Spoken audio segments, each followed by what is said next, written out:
26, Chapter 26, Shadows and Revelations. Thank you for the reviews. This one of my favorite chapters. Having the Golden Trio plus Draco and Snape having this ridiculously believable fake argument was just so fun. Ron can barely hold it together. Lol, enjoy. And yes, Demetri's meant to be an arse here. It's all a show. Don't forget that. Chapter 26, Shadows and Revelations. The first few days of term passed in a strange sort of rhythm. Demetri found himself settling into the role of Draco's twin brother with surprising ease, or perhaps it wasn't so surprising, considering it was the truth. The Slytherin dormitory didn't feel as intimidating as he expected, and his housemates, while initially curious, had begun to accept his presence as simply another Hogwarts student. More importantly, Demetri was carefully cultivating his reputation as someone with traditional views, someone who might be sympathetic to the Dark Lord's cause. Every conversation was an opportunity to drop subtle hints about his Durmstrang education, his family's values, and his growing skepticism about the official narrative of Voldemort's defeat. It was delicate work, but essential if their ultimate plan was going to succeed. But the most crucial part of their deception was still ongoing. Professor Snape continued to make occasional appearances as Harry Potter, each one carefully orchestrated to cement the illusion that Demetri Malfoy and the boy who lived were two entirely separate people. It was during their third day back that the most convincing performance yet took place. They had discussed it, they had practiced, but when the time came to actually act it, it still took everyone by surprise. Defense against the dark arts had always been a volatile class, but with Professor Blackthorne at the helm, it had become something else entirely. A rigid, theory-heavy course that seemed designed more to bore students into submission than actually teach them useful defensive magic. Demetri sat beside Draco in the back of the classroom, watching as Professor Blackthorne droned on about the theoretical applications of shield charms while completely ignoring the practical component. As you can see from page 47, Blackthorne was saying in his nasally voice, the mathematical precision required for a proper protean shield requires exact wand movements that most students never master. The classroom door suddenly burst open, and Harry Potter came running in quickly. Sorry I'm late, Professor, Harry said breathlessly, pushing his glasses up his nose. I was in the library researching shield variations and lost track of time. Potter, Blackthorne's voice was filled with irritation. You have missed 2 days' worth of classes. How gracious of you to finally join us. We were just discussing the theoretical foundations of defensive magic. Harry's eyes swept the classroom, taking in the bored expressions of most students. Right, theory, very, practical. Perhaps you'd like to demonstrate your superior practical knowledge. Blackthorne's tone was condescending. I'm sure Mr. Malfoy would be happy to assist with a demonstration of proper dueling etiquette. Demetri felt his blood run cold, but Draco was already half rising from his seat, that familiar Malfoy smirk playing across his lips. He didn't have to be asked twice. I'd be delighted to show Potter how a real wizard handles curse work, Draco drawled, his voice carrying the perfect note of aristocratic disdain. Harry's green eyes, Demetri's old green eyes, flashed with familiar anger. I don't need lessons from Death Eater Spawn, Malfoy. The classroom went dead silent. Even Blackthorne seemed taken aback by the venom in Harry's voice. Draco stood fully now, his hand drifting toward his wand. Death Eater Spawn. His voice was dangerously quiet. At least my family has the courage to stand for something, Potter, unlike your precious Gryffindors, hiding behind Dumbledore's skirts. My parents died fighting Voldemort, Harry snarled, taking a step forward. They died protecting people who couldn't protect themselves. What has your family ever done except bow and scrape to anyone with enough power to make them rich? That's rich coming from you, Potter. Demetri's voice cut through the tension, cold and sharp, as he leaned forward at his desk. Several heads turned toward him. At least the Malfoy family knows how to survive. Harry's eyes darkened, and he looked at Demetri with obvious disdain. Ah, the other Malfoy speaks. Let me guess. Another coward hiding behind Daddy's reputation. Our father, Draco began. Your father is a coward and a murderer, Harry cut him off. Just like you'll be when you take the mark, both of you. Demetri watched, transfixed, as the argument escalated. It was perfect, too perfect. Every word, every gesture, every flash of genuine-seeming hatred was exactly what everyone expected from Harry Potter and the Malfoy twins. The other students were leaning forward in their seats, some with excitement, others with worry. But Demetri could see something the others couldn't. He could see the way Draco's left hand trembled slightly, not with anger, but with the effort of maintaining his performance. He could see the calculated precision in Harry's movements, the way each insult was designed for maximum impact without crossing lines that couldn't be uncrossed. And he could see Professor Blackthorn's uncomfortable expression as he watched two of his most troublesome students tear each other apart. This clearly wasn't what he'd intended when he suggested a demonstration. Perhaps, Blackthorn interrupted nervously, we should let you two settle this with a proper academic duel. Wands out, gentlemen. Standard dueling rules, no dark arts, no permanent harm. I don't duel children, Harry said coldly, never taking his eyes off Draco. Even ones who think they're grown up because Daddy bought them a fancy wand. Children, Draco's voice rose. You arrogant.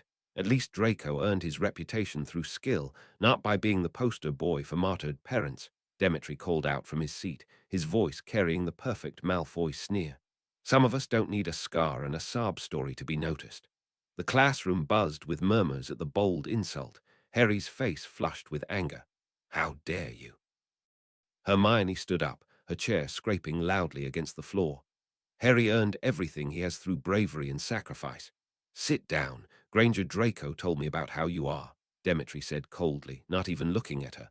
And no one asked for the opinion of a mudblood. Despite Demetri's quiet tone, the word hit the classroom like an explosion. Several Gryffindors gasped in outrage. You take that back right now, Ron roared, jumping to his feet with his wand already drawn. Demetri almost swore that for a moment Ron might actually use his wand. Don't you ever call her that? Or what, Weasley? Demetri's voice was silk over steel, keeping up the performance. You'll hex me with your broken wand. Oh wait, that's right. Your family can actually afford proper equipment now. How refreshing. Harry stood before the twins with his wand out, but hadn't made the move to yet start the duel. Mr. Potter, the time to duel is now, Blackthorn said sharply. Harry's jaw clenched. For a moment, Demetri thought he might refuse, might break character and reveal that something was wrong. But then Harry's shoulders straightened and he stepped forward. Fine, Harry said, but when I put Malfoy in the hospital wing, don't blame me. Make it a fair game, gentlemen, Blackthorn purred. Begin.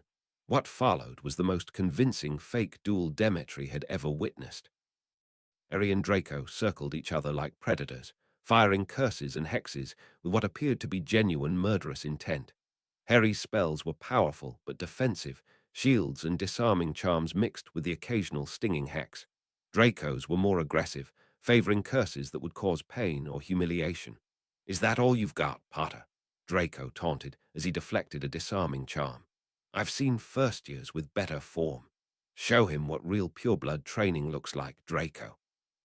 Demetri called out encouragingly. Go on, Harry, Hermione shouted from her seat. Show them what a real wizard can do. Yeah, teach that git a lesson, Ron added, his fists clenched. For all the times he's insulted our families. Confringo, Harry roared, and a blast of orange light shot toward Draco. Draco dove behind a desk just as the spell shattered the stone wall where he'd been standing. Several students screamed and ducked for cover. Is that the best the famous Harry Potter can do? Demetri shouted over the chaos. Trying to blow up the classroom because you can't win a fair fight. Gentlemen, Blackthorn called out, looking genuinely alarmed now. Perhaps we should, Sectum Sempra. The curse came from Draco's wand, and even Demetri gasped. That was one of Snape's inventions, a curse designed to slice flesh like a blade. If it hit Harry, Draco. Demetri said his brother's name tensely, immediately wondering if he should intervene. Killing Harry Potter wasn't exactly on the agenda, but Harry was ready for it, naturally. He deflected the curse with a shield charm so perfect it looked effortless, sending the cutting curse harmlessly into the ceiling. He almost looked like he was enjoying himself. My turn, Harry said quietly, and there was something in his voice that made everyone in the classroom go very still. Expulso. The explosion curse hit the desk Draco was hiding behind, reducing it to splinters and sending him flying across the room. He hit the opposite wall with a sickening thud and slid to the floor, gasping. Draco. Demetri was on his feet immediately, his wand already tight in his hand.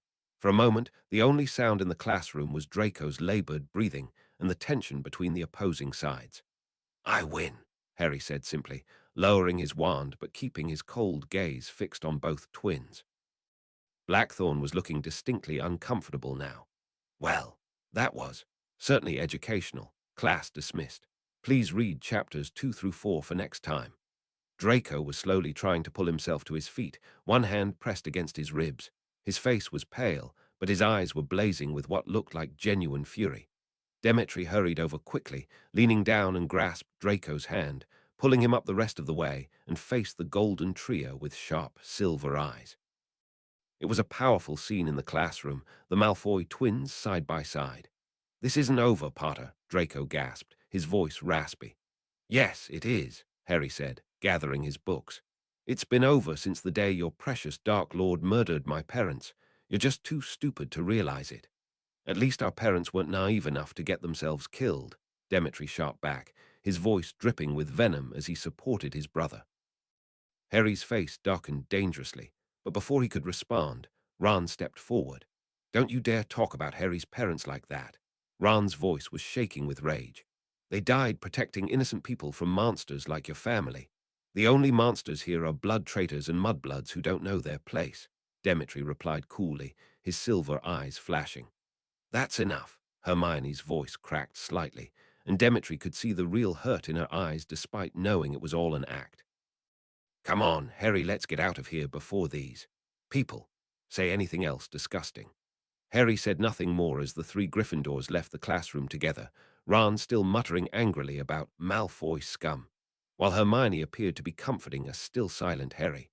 They left behind a tableau of shocked students, one very confused defense professor, and two Malfoy twins who had just given the performance of their lives. Demetri helped Draco straighten up, whispering urgently under his breath, "Can you walk?" "I'm fine," Draco replied through gritted teeth, though he was clearly favoring his left side. "Just bruised." But Demetri could see the way his twin favored his left side as they made their way to their next class. Whatever had happened during that performance, at least some of Draco's pain was real. That evening, after their roommates had fallen asleep, the twins made their way to the same abandoned classroom they'd used before. Draco was moving more carefully than usual, and when he sat down, he couldn't quite suppress a wince. "How badly are you hurt?" Demetri asked immediately. "It's nothing serious," Draco said, but he was gingerly probing his ribs. "Bruised ribs, maybe a small fracture. Nothing a healing potion won't fix." "Why didn't you go to Madame Pomfrey?" "Because then I'd have to explain why Harry Potter and I were dueling in defense class, and the whole point was to make it look spontaneous. Plus, I don't want to answer questions anyway." Draco managed a weak smile. "Besides, it was worth it. Did you see Blackthorn's face? He's completely convinced that Harry and I hate each other." "You could have been seriously hurt," Demetri said. "That explosion curse was perfectly controlled," Draco interrupted. "Snape knew exactly what he was doing. The blast was mostly for show. It looked devastating but was actually quite mild. We discussed it beforehand. You discussed it beforehand." Demetri looked momentarily angry, but then his shoulders sagged. "Of course you did. I should have known. It was effective, I'll give you that. Everyone in that classroom is now absolutely certain that Harry Potter and Draco Malfoy are enemies, and me as well. Which means they'll never suspect that Harry Potter and Demetri Malfoy are the same person," Draco agreed. "One more performance should do it. Maybe have Harry show up to a meal when we're both there, so people can see all three of us in the same space for maybe the last time. I'll have to think about what we can argue about next time." "You know, Draco, I'd almost say you're enjoying this," Demetri said with a half-smile. "Enjoying it?" Draco asked with raised eyebrows. "Yes, dueling with Potter, arguing with Potter, fighting with Potter. You do realize that wasn't actually Harry Potter, right?" Demetri asked sarcastically.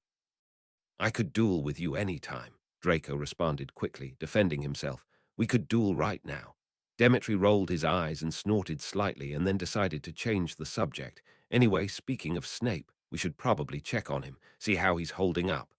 They made their way through the castle's corridors toward the dungeons. The potions classroom was dark and empty, but there was light coming from under Snape's office door. Draco knocked softly. "Professor, it's us." No answer. Draco tried the handle and found it unlocked. They pushed the door open to reveal Snape's office, but the man himself was nowhere to be seen. Instead, there was a piece of parchment on his desk, folded and sealed with green wax. "It's addressed to us," Demetri said, pointing at the elegant script on the front of the letter. Draco picked it up with hands that weren't quite steady. He broke the seal and unfolded the parchment, his eyes scanning the contents quickly. As he read, all the color drained from his face. "What is it?" Demetri asked, but he could already guess from his brother's expression that it wasn't good news.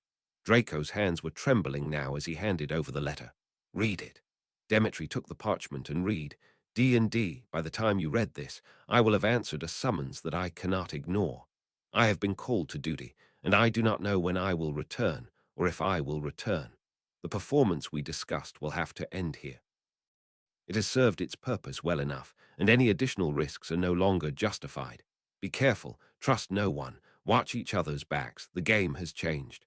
S. Demetri looked up to find Draco staring at the wall with an expression of barely controlled panic.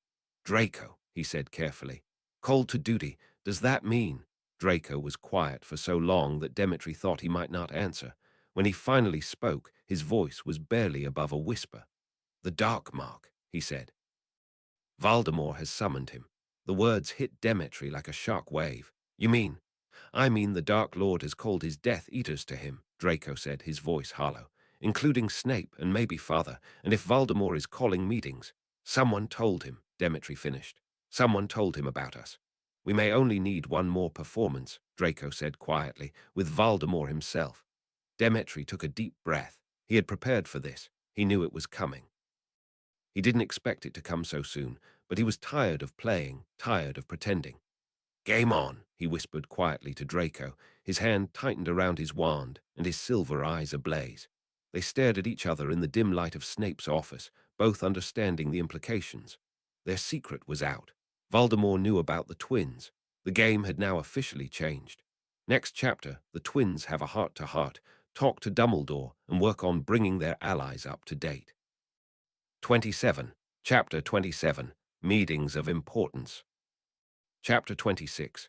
Meetings of Importance. The Slytherin dormitory was silent, except for the soft breathing of their sleeping roommates. But neither Demetri nor Draco had managed more than a few fitful hours of rest.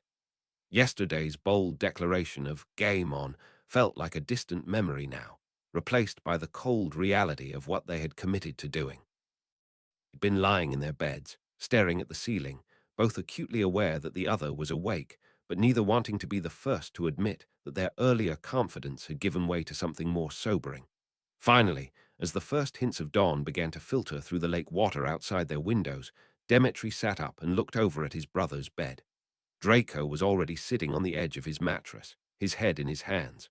"Second thoughts," Demetri whispered. Draco looked up with a rueful smile. "More like 20th thoughts."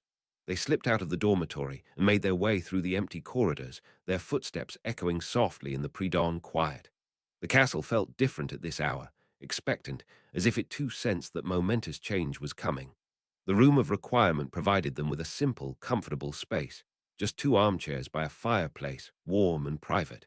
For a moment, both brothers sat in contemplative silence. "Yesterday I felt so sure," Demetri said finally. "Like we could take on the world, but lying awake all night, thinking about actually facing Voldemort." He trailed off, shaking his head. "I know," Draco agreed. "It's one thing to say game on when you're caught up in the moment. It's another to wake up and realize that game could start at any moment. What if we're not ready?" The question that had been haunting Demetri all night finally escaped. What if our occlumency isn't strong enough? What if the twin magic isn't as powerful as we think? Draco was quiet for a long moment, staring into the fire. Then he straightened, something shifting in his expression. "But what if it is?" He turned to face his brother. "Demetri, think about what we've already accomplished. The way our magic resonates together, amplifies each other. Even Snape said he'd never seen anything like it." "The wandless magic," Demetri said slowly, remembering. "The way we can sense each other now is unprecedented." "Exactly." Draco's voice grew stronger.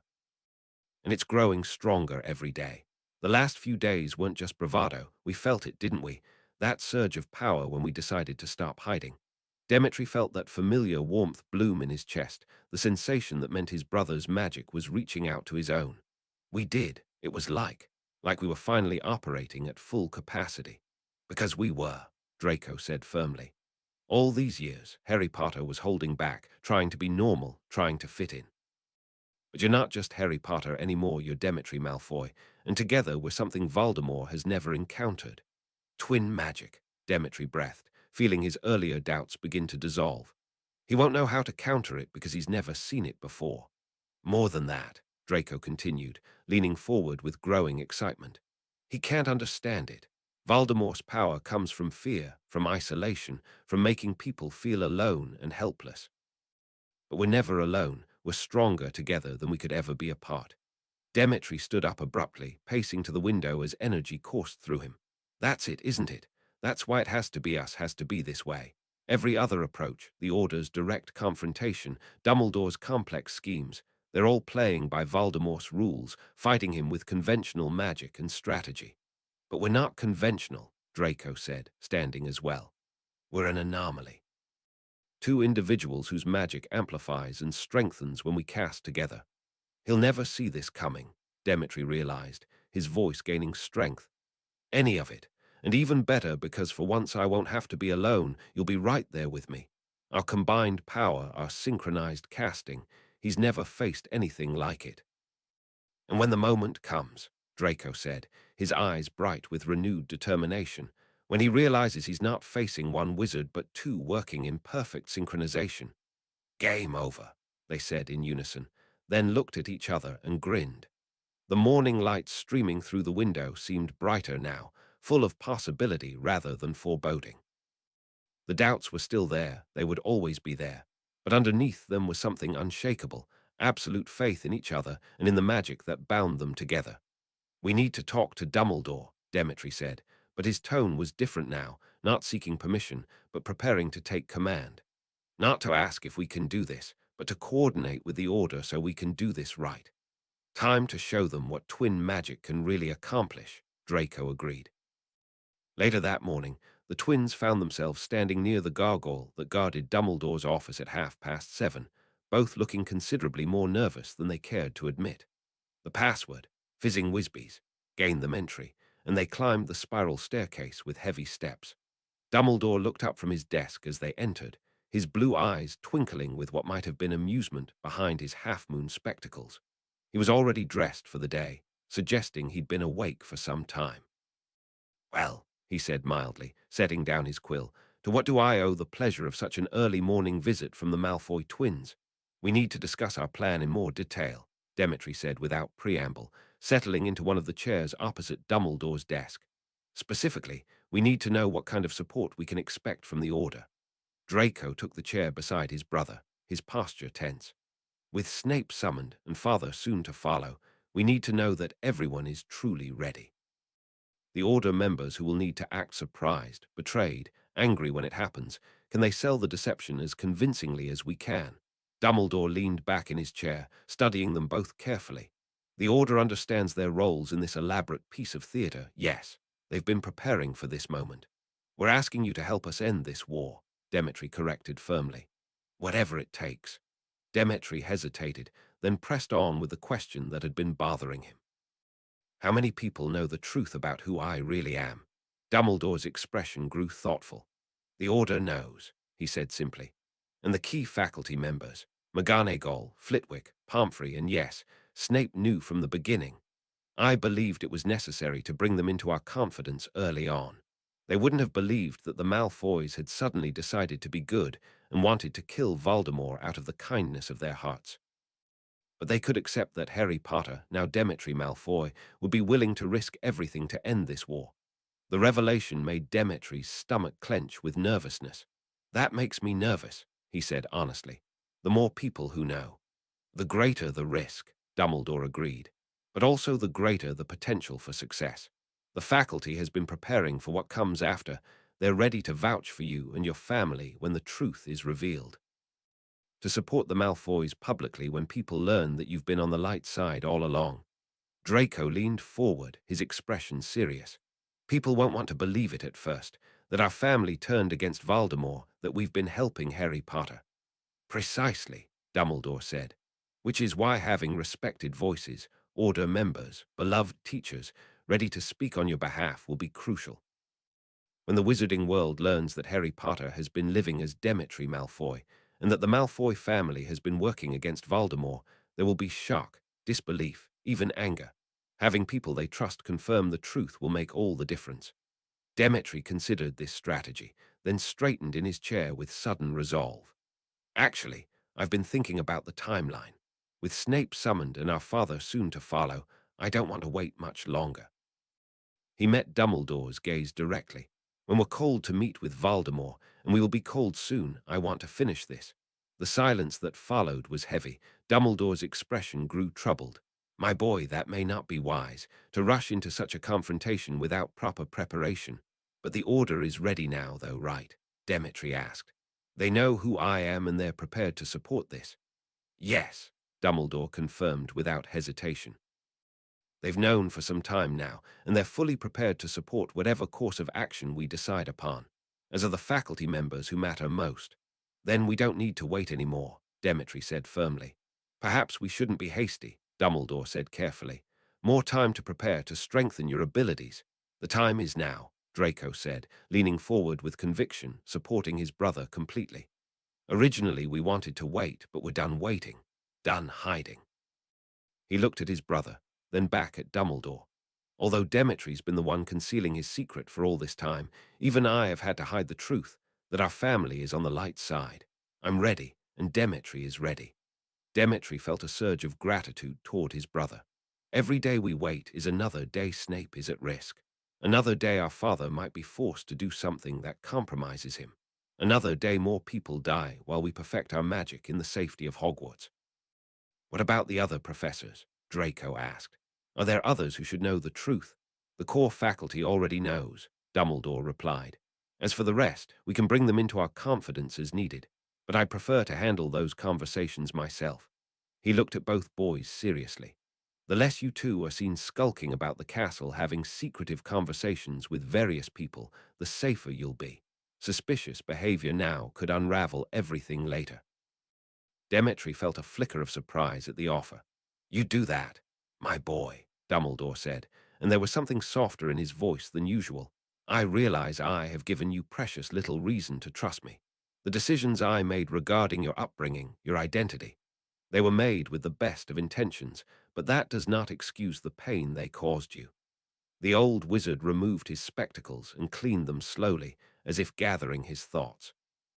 I cannot undo the years of deception, but I can ensure that you have every possible advantage as you face what lies ahead. Thank you, Demetri said quietly and meant it. It wasn't forgiveness, not yet, but it was a beginning. Dumbledore replaced his spectacles and looked at them both with a mixture of acceptance and concern.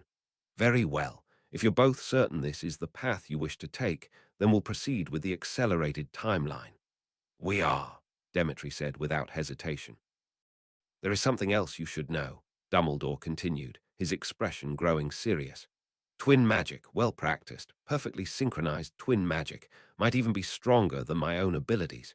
You have a weapon at your disposal that Voldemort has never encountered, never studied, never learned to defend against. He leaned forward, his tone becoming urgent. But it will only work if you practice, if you strengthen your bond and perfect your coordination. You must become more than just brothers who share a face. You must become two halves of the same magical whole. We've been working on it, Draco said. The emotional resonance, shared spell casting, occlumency. Continue, Dumbledore advised. Push yourselves, test your limits, because when the time comes to face Tom Riddle, you will need every advantage you can possibly gain. And that time is coming much sooner than we originally planned. Dumbledore nodded with finality. I will prepare the Order and the teachers and the rest of our allies for when the time comes, because it's coming soon, very soon. As they prepared to leave, Dumbledore called out one final piece of advice. Remember, boys, the greatest strength of any deception is not in the lies you tell, but in the truths you choose to reveal. Demetri felt a strange sense of finality settling over him as they left the office. The waiting was over. Soon, one way or another, this would all be finished. Later that morning, after their classes had begun, and the castle had settled into its daily rhythm, the twins found themselves back in their strategic discussion. With Dumbledore's assurance that the Order and key faculty members were already prepared to support them, they knew they had powerful allies in place. But as they refined their dangerous plan, they realized they needed to secure every possible advantage, and that meant bringing in allies that Voldemort would never expect or understand. "We need to be strategic about this," Demetri said. "Dumbledore has the Order and the teachers ready to vouch for us when this is over, but we need our own network of support, people who can help us during the deception itself. And we need to plan for contingencies," Draco added seriously.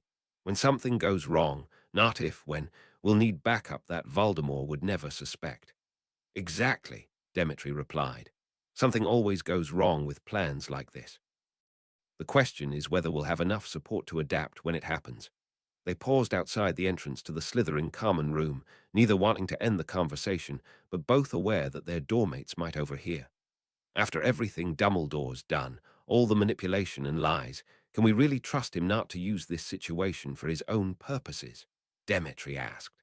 "I don't know if we can trust him fully," Draco said bluntly, "but we can use him.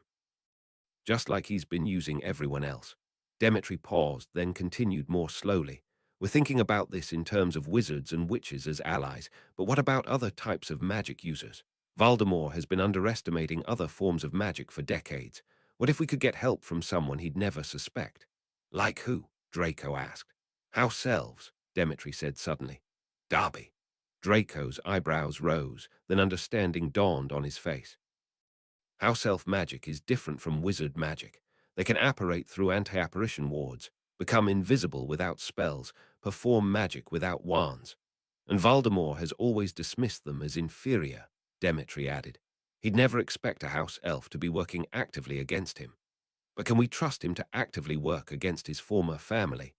Darby's already broken free from most of that conditioning," Demetri pointed out. "He's been secretly watching over me for years." They made their way to the room of requirement, and Demetri closed his eyes, concentrating on needing Darby's help. There was a soft pop, and Darby appeared, wearing what looked like Hermione's hand-knitted sweater. "Demetri Malfoy, sir, has called Darby," the house elf exclaimed. "Darby has been waiting." "Darby," Demetri said seriously, "we need your help with something extremely dangerous. We're going to try to fool Voldemort into thinking I've switched sides so we can get close enough to destroy him with our twin magic." Over the next hour, the twins laid out their entire plan in careful detail. Most importantly, they explained their twin magic, how it worked, why it might be powerful enough to defeat the Dark Lord, and what would need to happen for them to get close enough to use it effectively. Darby listened with rapt attention, occasionally asking clarifying questions or nodding as pieces of the puzzle fell into place. When they finished, his expression grew very serious. "This is very dangerous magic, Sir Demetri. Very dangerous indeed." "I know. That's why we need allies we can trust completely." Demetri leaned forward. "This isn't just about helping me, Darby. This is about actively working against Voldemort, spying, gathering information, maybe even fighting, if you're caught." "Darby understands," the house elf said solemnly. "Darby has been fighting bad wizards for years now. Darby will help Sir Demetri." "There's something else," Draco added. "Part of this plan involves us pretending to support pureblood supremacy. We'll have to act like we believe house elves are just property. It won't be real, but it will look real." Darby's ears drooped slightly, but his expression remained determined. "Darby understands the difference between acting and believing. So you'll help us?" Demetri asked. "Darby will help," the house elf confirmed. "But as a partner, not as a servant. And if Darby thinks the plan is too dangerous, if Darby thinks Master Demetri will be killed, Darby will try to stop them." "Of course," Demetri said immediately. "That's exactly what we want." They spent time working out details. Darby would gather information about other Slytherin students and watch the professors, while also serving as a secure communication method between their allies. "This plan to fool you-know-who," Darby said seriously. "How will Sir Demetri keep from losing himself when pretending to be someone else?" "That's the key, Darby," Demetri said, leaning forward intently. "Everything we're doing, all the acting, all the deception, all the terrible things I'll have to pretend to believe, it's just a cover, an elaborate performance to get close enough to Voldemort to destroy him." The moment I can reveal myself as Harry Potter, the moment Draco and I can use our twin magic to save the wizarding world, all of this pretending ends. That's what I have to hold on to, that this isn't who I really am, it's just what I have to do to win this war. Then Darby will help, the house elf said solemnly. But Darby will also protect Sir Demetri from himself if necessary.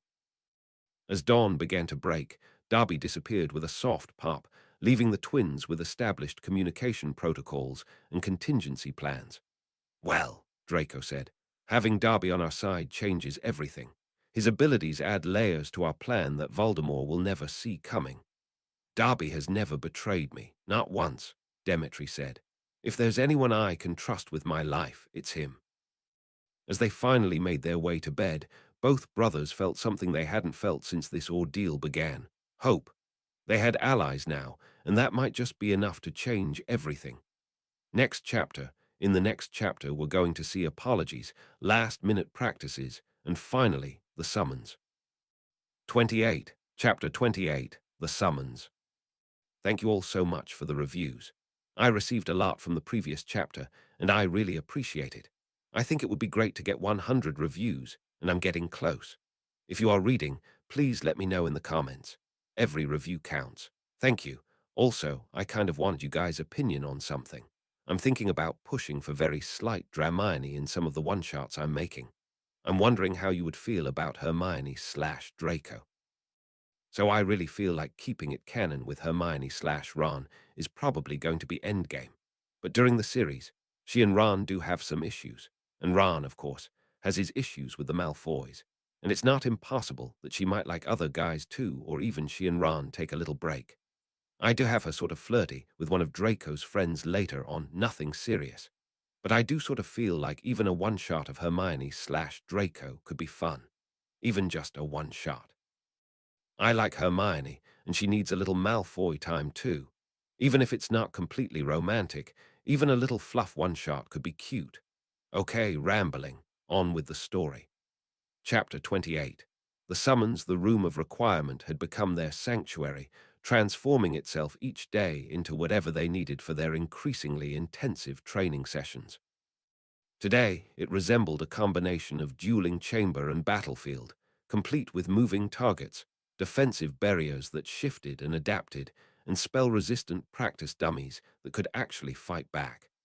Hermione stood in the observation area, her bushy hair pulled back in a practical ponytail, her wand at the ready as she monitored their progress. She'd been there more often than not over the past week, helping coordinate their training, taking notes on their magical synchronization, and pushing them harder than they'd ever been pushed before. Thank you, Demetri said suddenly, turning to face her before they began the day's session. His voice was quiet but sincere. For being here, for helping us prepare for this. I know it can't be easy. Hermione's expression softened slightly, though there was still a flicker of hurt in her eyes. Of course I'm here, she said quietly, then hesitated before continuing. I know you're doing what needs to be done, even if it's difficult sometimes. Demetri ran a hand through his already disheveled platinum hair, looking uncomfortable.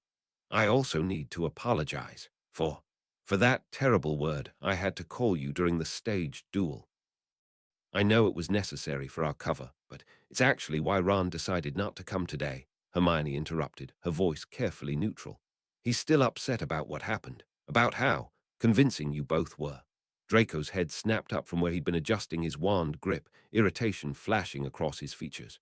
We had to be convincing, Granger. Do you really think Demetri wanted to call you that? Hermione shrugged slightly, her expression guarded. I know that, logically. But hearing it, even knowing it was an act, Demetri stepped closer, his voice earnest. It was the worst thing I've ever had to do, but you have to remember, all the eyes of every Slytherin were on me during that duel. Every conversation between Potter and the Malfoy twins was being watched, every moment remembered. I hated having to do it, but it was necessary, and I hope we'll never have to do it again.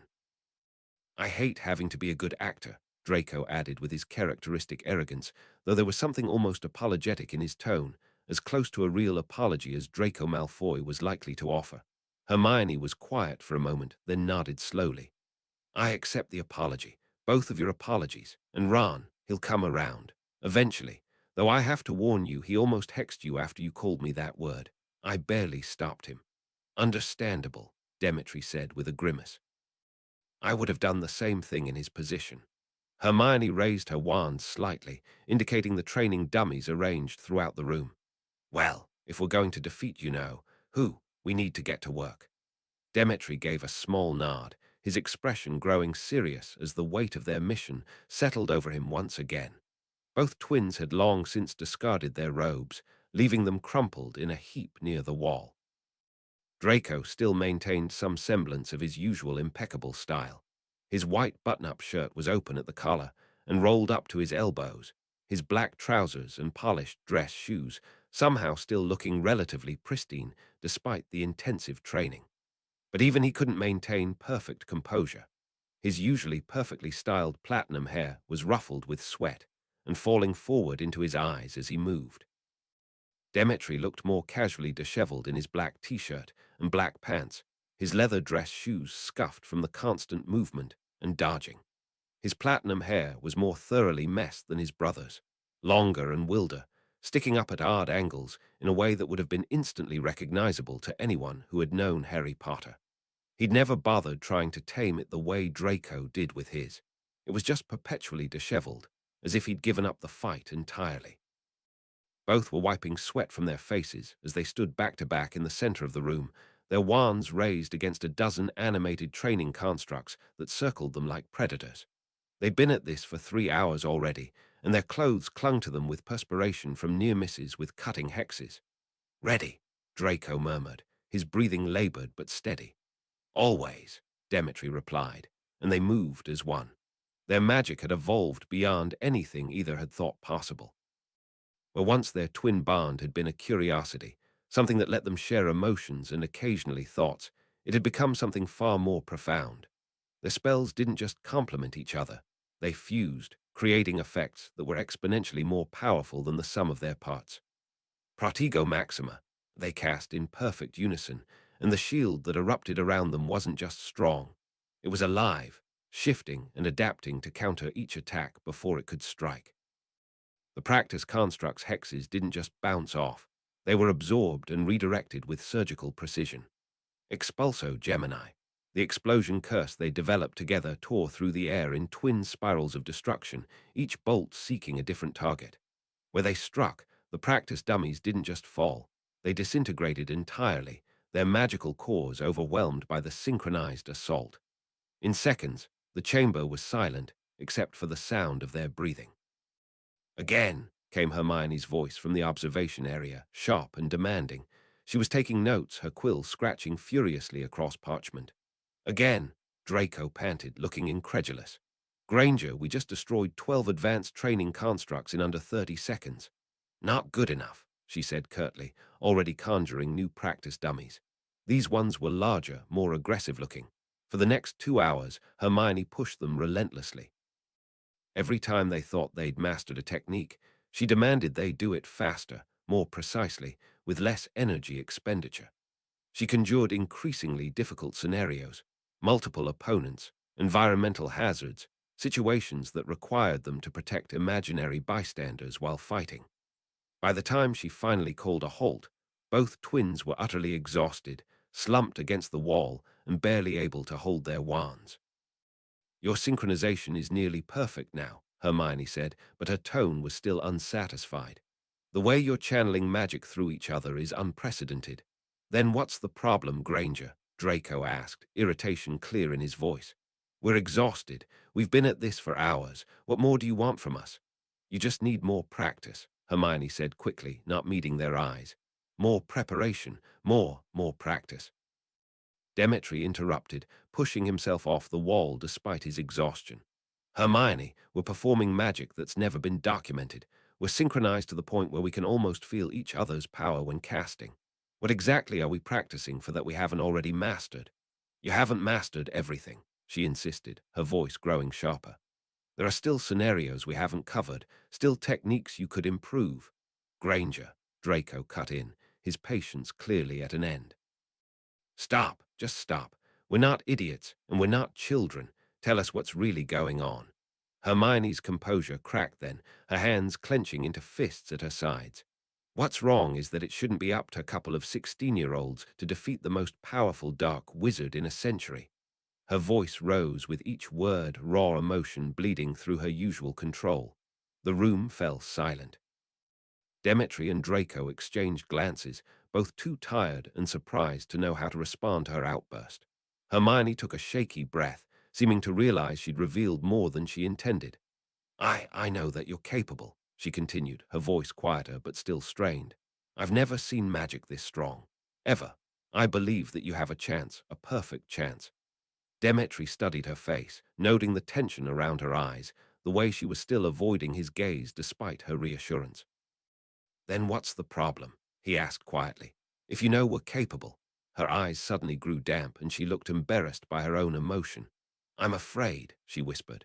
Afraid of losing you. You've never walked into anything like this before. What if you leave and you don't come back? The admission hung in the air between them. Demetri felt something tighten in his chest, understanding flooding through him. All of Hermione's relentless pushing, her impossible standards, it hadn't been about preparation. It had been about fear. I'm worried too, he said softly. More than I want to admit. We're walking into something none of us fully understand, facing someone who's had decades to perfect his magic. The unknown variables are what keep me awake at night, Draco added quietly. We can practice all we want, but we won't know if it's enough until we're actually there. They sat in heavy silence for a moment, the weight of what was coming settling over them like a shroud. Finally, Draco seemed to shake off his exhaustion, pushing himself away from the wall with renewed determination. Look, Granger, he said, his voice carrying a note of impatience but also resolve. I'll make sure your golden boy comes back to you in one piece. Hermione hesitated for a moment, as if unsure whether she had the right to what she wanted to do. Then Demetri opened his arms, and she stepped forward into a strong, confident embrace. He held her tightly, feeling her trembling slightly against him. I promise you, he said quietly, his voice carrying absolute conviction, I will come back, not just to you but to everyone who's counting on us. Whatever it takes, whatever I have to endure, I will survive this and I will come home. That's a promise I intend to keep. When they separated, Hermione's eyes were bright with unshed tears, but she was smiling. I'm going to hold you to that, you know. I hope you do, Demetri replied. Demetri was about to say more when the magical practice target suddenly froze mid-motion and letters began rearranging themselves across the room, spelling out a message in glowing script. The summons has come. Report to the headmaster's office immediately. Both of you. AD, the letters held for a moment before dissolving into sparks, leaving them in heavy silence. Dumbledore's emergency messaging system, Hermione whispered, her face pale. Draco's face had gone ashen. The summons. That means. Father's been instructed to bring us to Voldemort, Demetri finished. His voice was steady, but his hands were trembling slightly. It's time. Dumbledore's office had never felt smaller. The portraits on the walls seemed to press closer, their painted eyes following every movement as Demetri and Draco stood before the headmaster's desk. McGonagall was there too, her usually composed expression tight with worry. She stared at the twins for longer than necessary, most likely realizing now that Harry Potter was present. How long do we have? Demetri asked without preamble. Your father's owl arrived an hour ago, Dumbledore said, gesturing to a piece of parchment on his desk. He's requesting your immediate presence in Nocturne Alley. The wording is carefully neutral, but the implication is clear. You're expected by sunset. He paused, his blue eyes grave behind his half-moon spectacles. You'll be taken to meet Voldemort. Where exactly? Draco's voice was carefully controlled, but Demetri could feel his twins' fear through their bond. The letter doesn't specify, but our intelligence suggests he's been using a flat in Nocturne Alley itself for certain. Recruitment activities. McGonagall's lips pressed into a thin line. You may not have to travel far. Recruitment, Demetri repeated.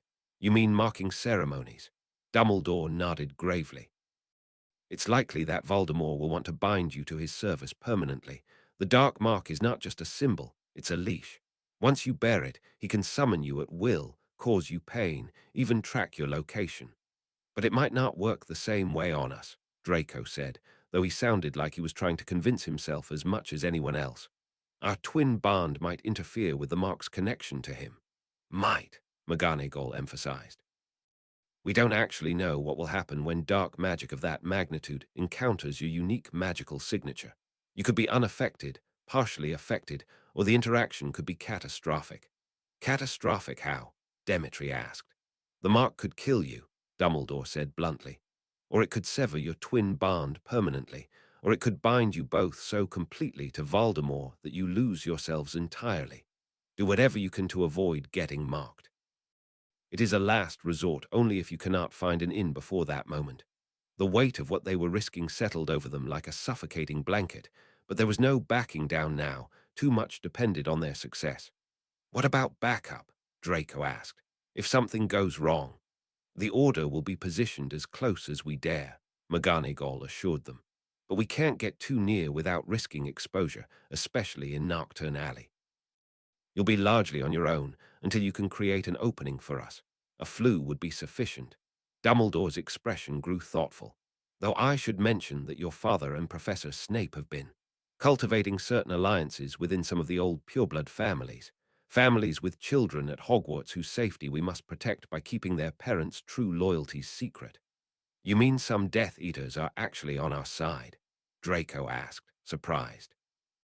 They may not necessarily have switched completely to the light side, however. Some are having second thoughts about Voldemort's methods, McGonagall said carefully.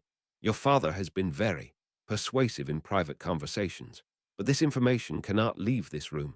Too many lives depend on maintaining these covers. Understood. Demetri looked at his brother. Are you ready for this? Draco's jaw was set with determination, but Demetri could feel the terror coursing through their bond. No. But I'm ready to end this war. McGonagall stepped forward, her stern expression softening slightly. I want you both to know what you're doing is extraordinarily brave and extraordinarily dangerous. If there were any other way. There isn't, Demetri said simply. This is our choice, our responsibility. The Order owes you both a debt that can never be repaid, Dumbledore said quietly. Whatever happens tonight, know that you are not alone. Magic itself seems to have conspired to give you the tools you need for this task. Trust in that. Trust in each other. The journey to Nocturne Alley felt like traveling toward their own execution. They'd used the Floo network from Hogwarts, stepping out of the old, peeling fireplace that was presented to them, and found Lucius waiting for them. He looked older than when they'd last seen him, new lines etched around his eyes, and a tension in his shoulders that spoke of barely controlled fear. You came, he said, and there was relief in his voice. Did you think we wouldn't? Draco asked. I wasn't certain. When I received the summons, when I learned what would be expected. Lucius ran a hand through his long hair. I wanted to refuse, to tell him you weren't ready, that you needed more time. But you couldn't, Demetri said, understanding. Number refusal would have meant death for all of us, and probably everyone at Hogwarts as well. He's not in a patient mood these days. Narcissa appeared nearby, her face pale but composed. Boys, I'm so glad you're safe. She moved to embrace them both, and Demetri felt her hands shaking as she held him. I've prepared everything you'll need. Fresh robes, your family rings, documentation of your heritage. Mother, Draco said gently, we know what we're doing. Do you? Her voice cracked slightly. Do you truly understand what you're walking into? He's not the same as he was before his resurrection. He's crueler now, more paranoid. And he has particular interest in you, Demetri, in what you represent. Lucius and Narcissa exchanged glances. Tell them, she said quietly to her husband. You'll need to be utterly convincing in everything you say and everything you do, Lucius warned. Voldemort is skilled at legilimency. He'll try to read your thoughts, your intentions, if he suspects deception. We know, Demetri said. We've been preparing. They had indeed been preparing, not just their magic, but their minds. Hermione had found references to mental shields in some of the more obscure defense texts, and they'd been practicing occlumency techniques designed specifically for their twin bond. The theory was that they could hide their true thoughts in each other's minds, making them nearly impossible for an external legilimens to detect. But theory and practice were very different things. There's something else, Narcissa said quietly. The other Death Eaters. They know about you now. Some of them are curious, others are skeptical. A few are actively hostile to the idea of accepting someone new into their ranks. Anyone in particular we should watch out for? Draco asked. Bellatrix, Lucius said immediately. She's convinced this is all an elaborate trick. She's been pushing Voldemort to simply kill you both and be done with it. She's family, Narcissa added with disgust. My sister, but she's also completely mad. Don't trust her, don't turn your back on her, and don't give her any excuse to attack you. What about Snape? Demetri asked. Is he? He's alive, Lucius confirmed. But he's under suspicion. Voldemort is questioning his loyalty, and he's being watched constantly. Don't expect help from him. He can't risk exposing himself. Lucius paused, his expression growing more serious. However, he has been preparing you both as much as possible. The legilimency training he's given you should help protect your minds from Voldemort's intrusions. Speaking of suspicion, Narcissa said, her voice tight with worry, there's something else you need to know about Bellatrix. Both boys tensed. Bellatrix Lestrange was a name that carried weight in their household, Narcissa's sister, but also one of Voldemort's most devoted and dangerous followers. She's been asking questions, Narcissa continued, about Demetri's time at Durmstrang, about why we never mentioned a second son before, about his sudden appearance in our lives. She's suspicious by nature, and she's been feeding her doubts to Voldemort. What kind of questions? Draco asked. She wants to know why she never met Demetri during family gatherings, why there were no childhood photos of him at the manor, why his Durmstrang education seems so conveniently timed. Lucius ran a hand through his hair. She's convinced something isn't right, and she's been poisoned in Voldemort's ear about it. Does she suspect who Demetri really is? Draco asked. No, Narcissa said quickly.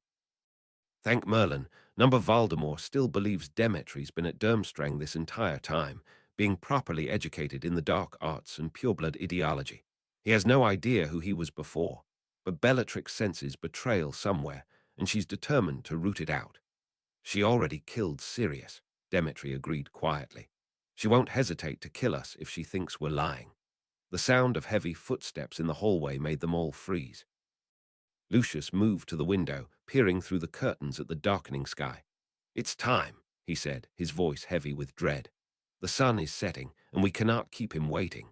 Demetri and Draco stood, their wands at their sides but their magical connection humming with shared determination. Through their bond, Demetri could feel his brother's terror, but also his unwavering resolve. They were about to walk into the heart of darkness itself, but they would face it as one. Remember, Narcissa whispered as they moved toward the door. You are Malfoys. You belong to this family, this legacy. Whatever happens, don't let them take that from you. We won't, Demetri promised. As they followed Lucius to the deserted flat in Nocturne Alley, Demetri felt the weight of everything they'd learned, everything they'd practiced, everything they'd planned. Their friends at Hogwarts were counting on them. The Order was counting on them. The entire wizarding world was counting on them. But most importantly, they had each other. The doors loomed ahead, and beyond them waited the most dangerous wizard who had ever lived. In minutes, they would be face to face with Lord Voldemort himself, playing the most dangerous game of their lives. Demetri felt his brother's answering surge of resolve through their bond as they approached their destiny.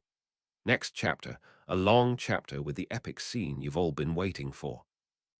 29. Chapter 29. The Final Gambit. This is it, the showdown. There is a lot in this chapter. I hope you guys like it. Also, FYI that this is not the last chapter, but it's definitely getting close. Please help me get to 100 reviews. I'm so close. Chapter 29. The final gambit. The flat in Nocturne Alley was smaller than Demetri had expected, cramped and dingy with peeling wallpaper and the lingering smell of dark magic. Shadows seemed to press in from all sides, and the single grimy window let in barely enough light to see by. It was the perfect place for a clandestine meeting, and if everything went according to plan, the perfect trap. Demetri stood beside his father and brother, his new ebony wand steady in his hand. Lucius looked every inch the pureblood patriarch, his walking stick held casually but ready for action. Draco appeared calm, but Demetri could feel his twins' tension through their bond, a subtle thrumming of nervous energy that matched his own. Hidden beneath his robes, Demetri wore a small mirror fragment, the same mirror that Draco had given him for Christmas. Normally Draco would carry the twin mirror, but this time they gave the double to Dumbledore. It was their emergency contingency plan, to get help when needed. The plan was audacious, dangerous, and utterly dependent on perfect timing. The sound of apparition filled the small space, and suddenly the flat was crowded with dark-robed figures. Voldemort appeared in the center, tall and pale, his red eyes immediately scanning the room. Bellatrix Lestrange materialized beside him, her wild hair framing a face filled with suspicious cunning rather than her usual manic delight. Several other Death Eaters filled the remaining space, Darlohav, Yaxley, and others whose names Demetri didn't know, but whose reputation for cruelty preceded them. Lucius, Voldemort said, his voice a cold whisper that seemed to fill every corner of the cramped space. His red eyes glittered with something that might have been anticipation or menace. At last, you bring me the son you claimed was dead. My lord, Lucius said carefully, his voice betraying nothing, allow me to present my son, Demetri Malfoy. The son who should have been mine to raise from birth, Voldemort said softly, and the temperature in the room seemed to drop. The son whose existence you concealed from me for 16 years. His gaze fixed on Lucius with deadly intensity. We will discuss your deception later, Lucius. At length, Lucius inclined his head, accepting the threat without comment, though Demetri could see his father's knuckles whiten as he gripped his walking stick. Voldemort's gaze shifted to Demetri, and for a moment those terrible red eyes seemed to pierce straight through him. There was something possessive in that stare, something that spoke of years of thwarted plans and bitter disappointment. Demetri, he said, as if savoring the name. Identical to Draco in almost every way, the heir who was meant to be shaped by my hand from infancy. Tell me, boy, you understand what you should have been? I understand that I am here now, my lord, Demetri replied carefully, ready to serve as I was always meant to. Bellatrix stepped forward, her dark eyes narrowing as she studied Demetri's face. Where have you been all these years? She demanded, her voice sharp with suspicion. Lucius claimed you died as an infant, yet here you stand, full grown. How do you explain such a discrepancy? Demetri felt his mouth go dry, but he forced himself to meet her gaze steadily. I was raised among the walls of Durmstrang, educated and cared for by witches and wizards who value status and the dark arts above all. And what did they teach you of your heritage? Bellatrix pressed, circling him like a predator. What did they tell you of Lord Voldemort? They told me only truths, Demetri said, careful not to allow anger to enter his voice. They told me that blood purity is of the most importance, that the Dark Lord was maintaining a perfect society where mudbloods should not be allowed to mix with our kind. He met Voldemort's red eyes directly. I was taught about a higher society, one where purebloods rule and dark magic reigns. And your education? Voldemort questioned. Only the best from Durmstrang. They taught me truths that I may not have been taught at other institutions, Demetri responded coolly, almost implying that Hogwarts was less than. And what truths were those? There was something almost amused in Voldemort's tone, as if he were indulging a particularly precocious child. Demetri straightened, channeling every ounce of Malfoy pride he'd observed in his father and brother. The truth about blood purity, about the natural order of things, about what the wizarding world could become under proper leadership. He paused, meeting Voldemort's gaze directly. About my family's true loyalties and where mine should lie. Bellatrix laughed, the sound harsh and delighted. Oh, I doubted that he was genuine. I doubted he was ready. But he is perfect, isn't he, my lord? My nephews aren't children anymore. They're ready for the Dark Mark, both of them. Another generation of Malfoys ready to serve. Indeed, Voldemort said, circling them slowly in the confined space. And you, Draco, I trust you have been instrumental in your brother's education. I have shared with him everything I learned from you, my lord, Draco replied smoothly.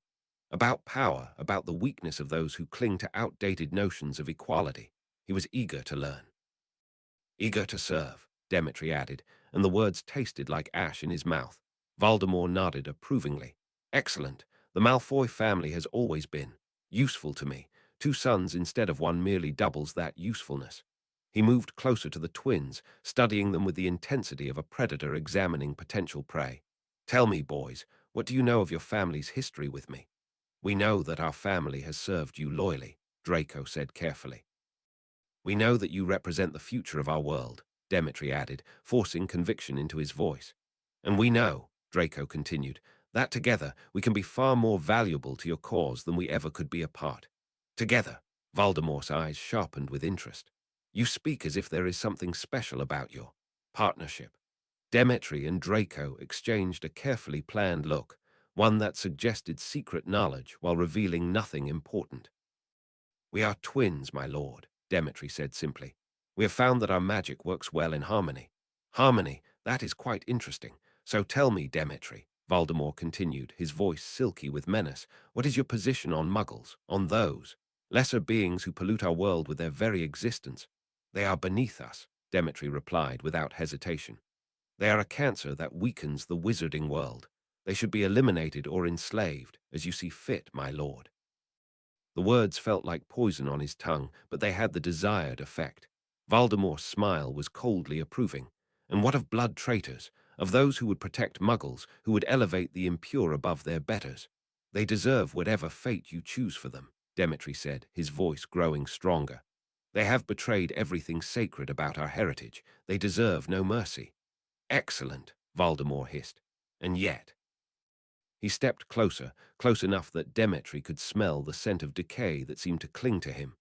"I find myself curious about your sudden appearance. Tell me, Demetri, do you feel you are ready not only to take on the Dark Mark, but to serve me?" This was the moment they had prepared for. Demetri drew himself up to his full height, letting every ounce of Malfoy arrogance show in his posture. "I have prepared for this moment my entire life," he said simply. "I've known about my family, about my heritage. I have been waiting for the invitation for a long time. Now I am ready to devote myself to you fully. I am ready for the Dark Mark, and I am ready to prove my loyalty." Voldemort nodded slowly, seeming satisfied. "Yes, yes, I can see the Malfoy vision. The pride, the certainty. You have the look of a true believer, Demetri Malfoy. I only wish your father had delivered you sooner." "I am a true believer, my lord," Demetri said firmly. "I believe in your vision. I believe in the world you're building, and I want to help you build it." "We both do," Draco added. "Together, we can be your most valuable assets." Voldemort's eyes gleamed with something that might have been satisfaction. "Indeed, two Malfoy heirs, properly educated, properly motivated. Yes, you will be very useful to me." He began to pace the small space, his robes billowing dramatically. "I have plans for you boys, great plans. The war is nearly won, and when it is, I will need administrators. I will need enforcers. I will need those who can ensure that the new order takes root and flourishes." Bellatrix clapped her hands together in delight. "Oh, my lord, they'll be perfect. Two more wands in service to your glory." "Indeed, Bellatrix, though I confess I am curious to see just how devoted they truly are." Voldemort's gaze fixed on Demetri with predatory intensity. "Tell me, young Malfoy, what do you know of the boy who was called Harry Potter?" Demetri's blood turned to ice, but he kept his expression neutral. "He deserves whatever fate awaits him," Demetri said, the words scraping his throat raw. "Potter has been a persistent annoyance, a symbol of resistance that has inspired far too many fools to oppose me." Voldemort's voice was filled with cold hatred. "When I finally capture him, I intend to make his death a public spectacle. I will show the wizarding world what happens to those who dare to stand against Lord Voldemort." "He deserves nothing less," Demetri said, the words scraping his throat. "Indeed, and when that day comes, perhaps you will have the honor of assisting me. Would you like that, Demetri? Would you like to help destroy the symbol of everything you once foolishly believed?" "It would be my privilege, my lord," Demetri replied, and through their bond he felt Draco's surge of supportive strength. Voldemort smiled, an expression of pure malevolence. "Excellent, you see, Lucius. Your sons understand loyalty. They understand power. They will serve me well in the years to come, hopefully better than even you." "They are at your disposal, my lord," Lucius said, his voice carefully neutral. "Good, very good." Voldemort turned back to the twins. "But first, I think a demonstration is in order. I want to see more of this harmonious magic you spoke of. Show me the extent of what two Malfoy heirs can accomplish when they work together." This was it, the moment they had been waiting for. Demetri and Draco moved closer together, raising their wands in perfect synchronization. To any observer, it would look like they were preparing to demonstrate their combined magical abilities. In reality, they were about to spring the most dangerous trap in wizarding history. "You know, my lord," Demetri said casually, his wand still raised, "I think it's time you knew the truth." Voldemort's eyes narrowed slightly. "What truth could you possibly tell the Dark Lord?" Demetri smiled, and in his pocket he slowly rubbed that magical mirror that was hidden away. And his smile, for the first time since entering the flat, was genuine. That I have my brother. He felt Draco's magic beginning to resonate with his own, felt the familiar tingle of their twin bond activating, and a little help from the outside world. The words were barely out of his mouth when the flat erupted in green flames as the flu network activated. Narcissa Malfoy stepped through first, her wand already drawn, followed immediately by Albus Dumbledore, his phoenix feather wand gleaming in the dim light. McGonagall appeared next, her face set in grim determination, then Snape, his black eyes blazing with something that might have been satisfaction. Voldemort's mouth opened in shock and surprise, and he seemed to be frozen in that moment. More figures poured through the flue: Kingsley, Shacklebolt, Lupin, other members of the Order of the Phoenix that Demetri recognized from glimpses in the corridors of Hogwarts. The small flat was suddenly packed with witches and wizards, all of them with wands trained on Voldemort and his Death Eaters. "What is this?" Voldemort snarled, his composure finally cracking. He gripped his wand in his hand, and Demetri could see the shock on his face. "How did they? What is the meaning of this?" "The meaning," Demetri said, his voice ringing with power as he and Draco began to weave their magic together, "is that you have no clue who you're dealing with." The twins' magic began to manifest visibly, not the simple shield charm they had demonstrated before, but something far more complex and dangerous. Silver light poured from their wands, intertwining and growing stronger as it fed on their connection. Voldemort's wand rose to meet theirs, and magic began flowing out like a tunnel. Magic met in the middle in an unbelievable duel of wills, arching and turning and lighting up the room. Voldemort's red eyes went wide with understanding and fury. You dare betray the Dark Lord. You think your pathetic alliance can."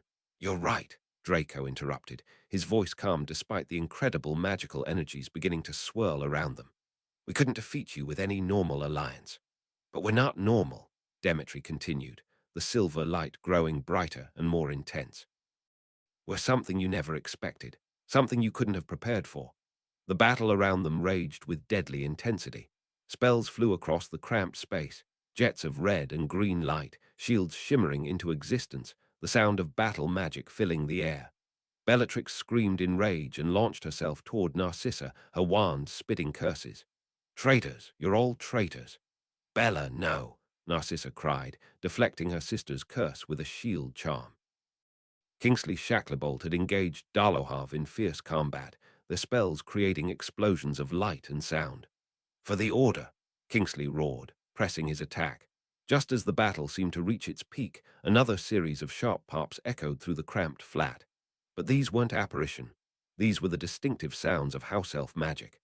Darby appeared first, his tennis ball-sized green eyes blazing with determination as he surveyed the chaos.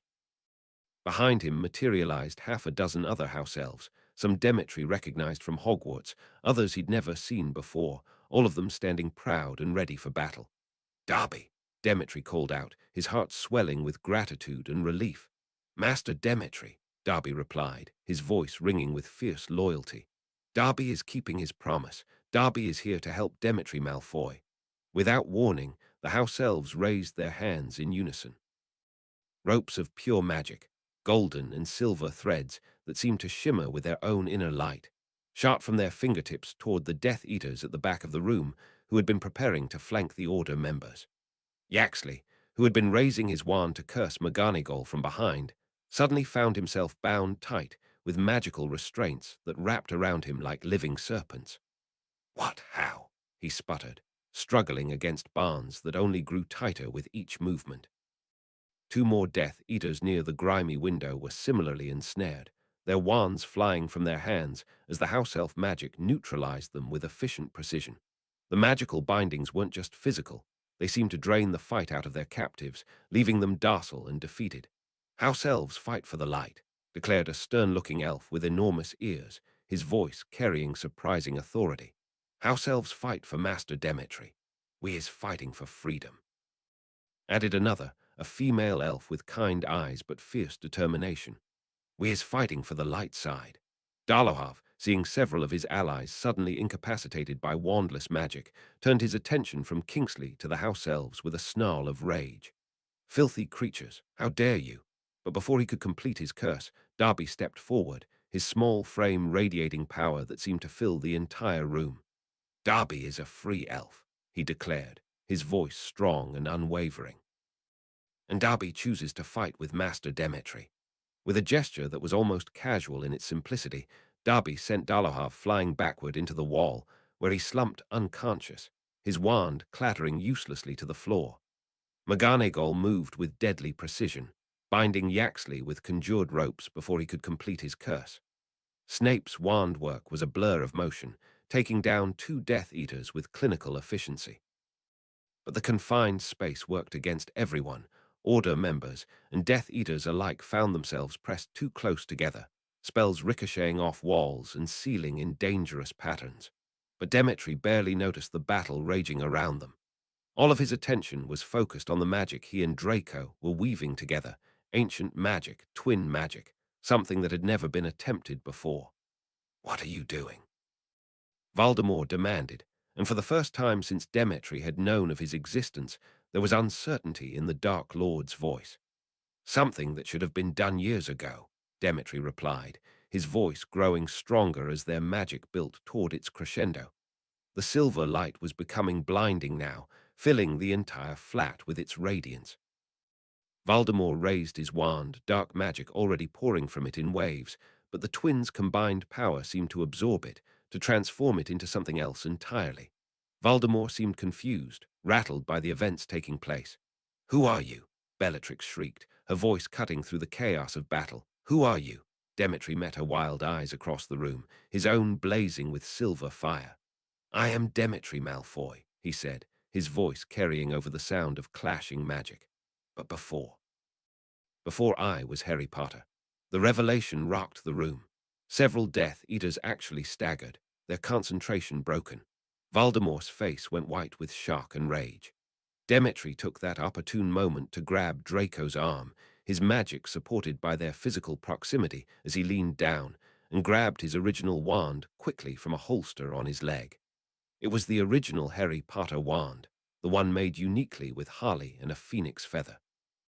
The magic of the spell he previously created rippled strongly from him to his brother and out of Draco's wand. But as Demetri grabbed his original wand, Harry's wand, the magic the spell seemed to expand and turn and grow, filling up the room with an outpouring of power. His wand seemed to call to him, and he didn't even have to redo the spell. It poured out of him, tapped into Draco's magic, and attacked Voldemort's own magic in a way they never could have imagined. "Harry Potter! Harry Potter!" "Impossible," Voldemort roared. "You cannot be. This is some trick, some deception. He must be using a glamour," Dolohov shouted, raising his wand.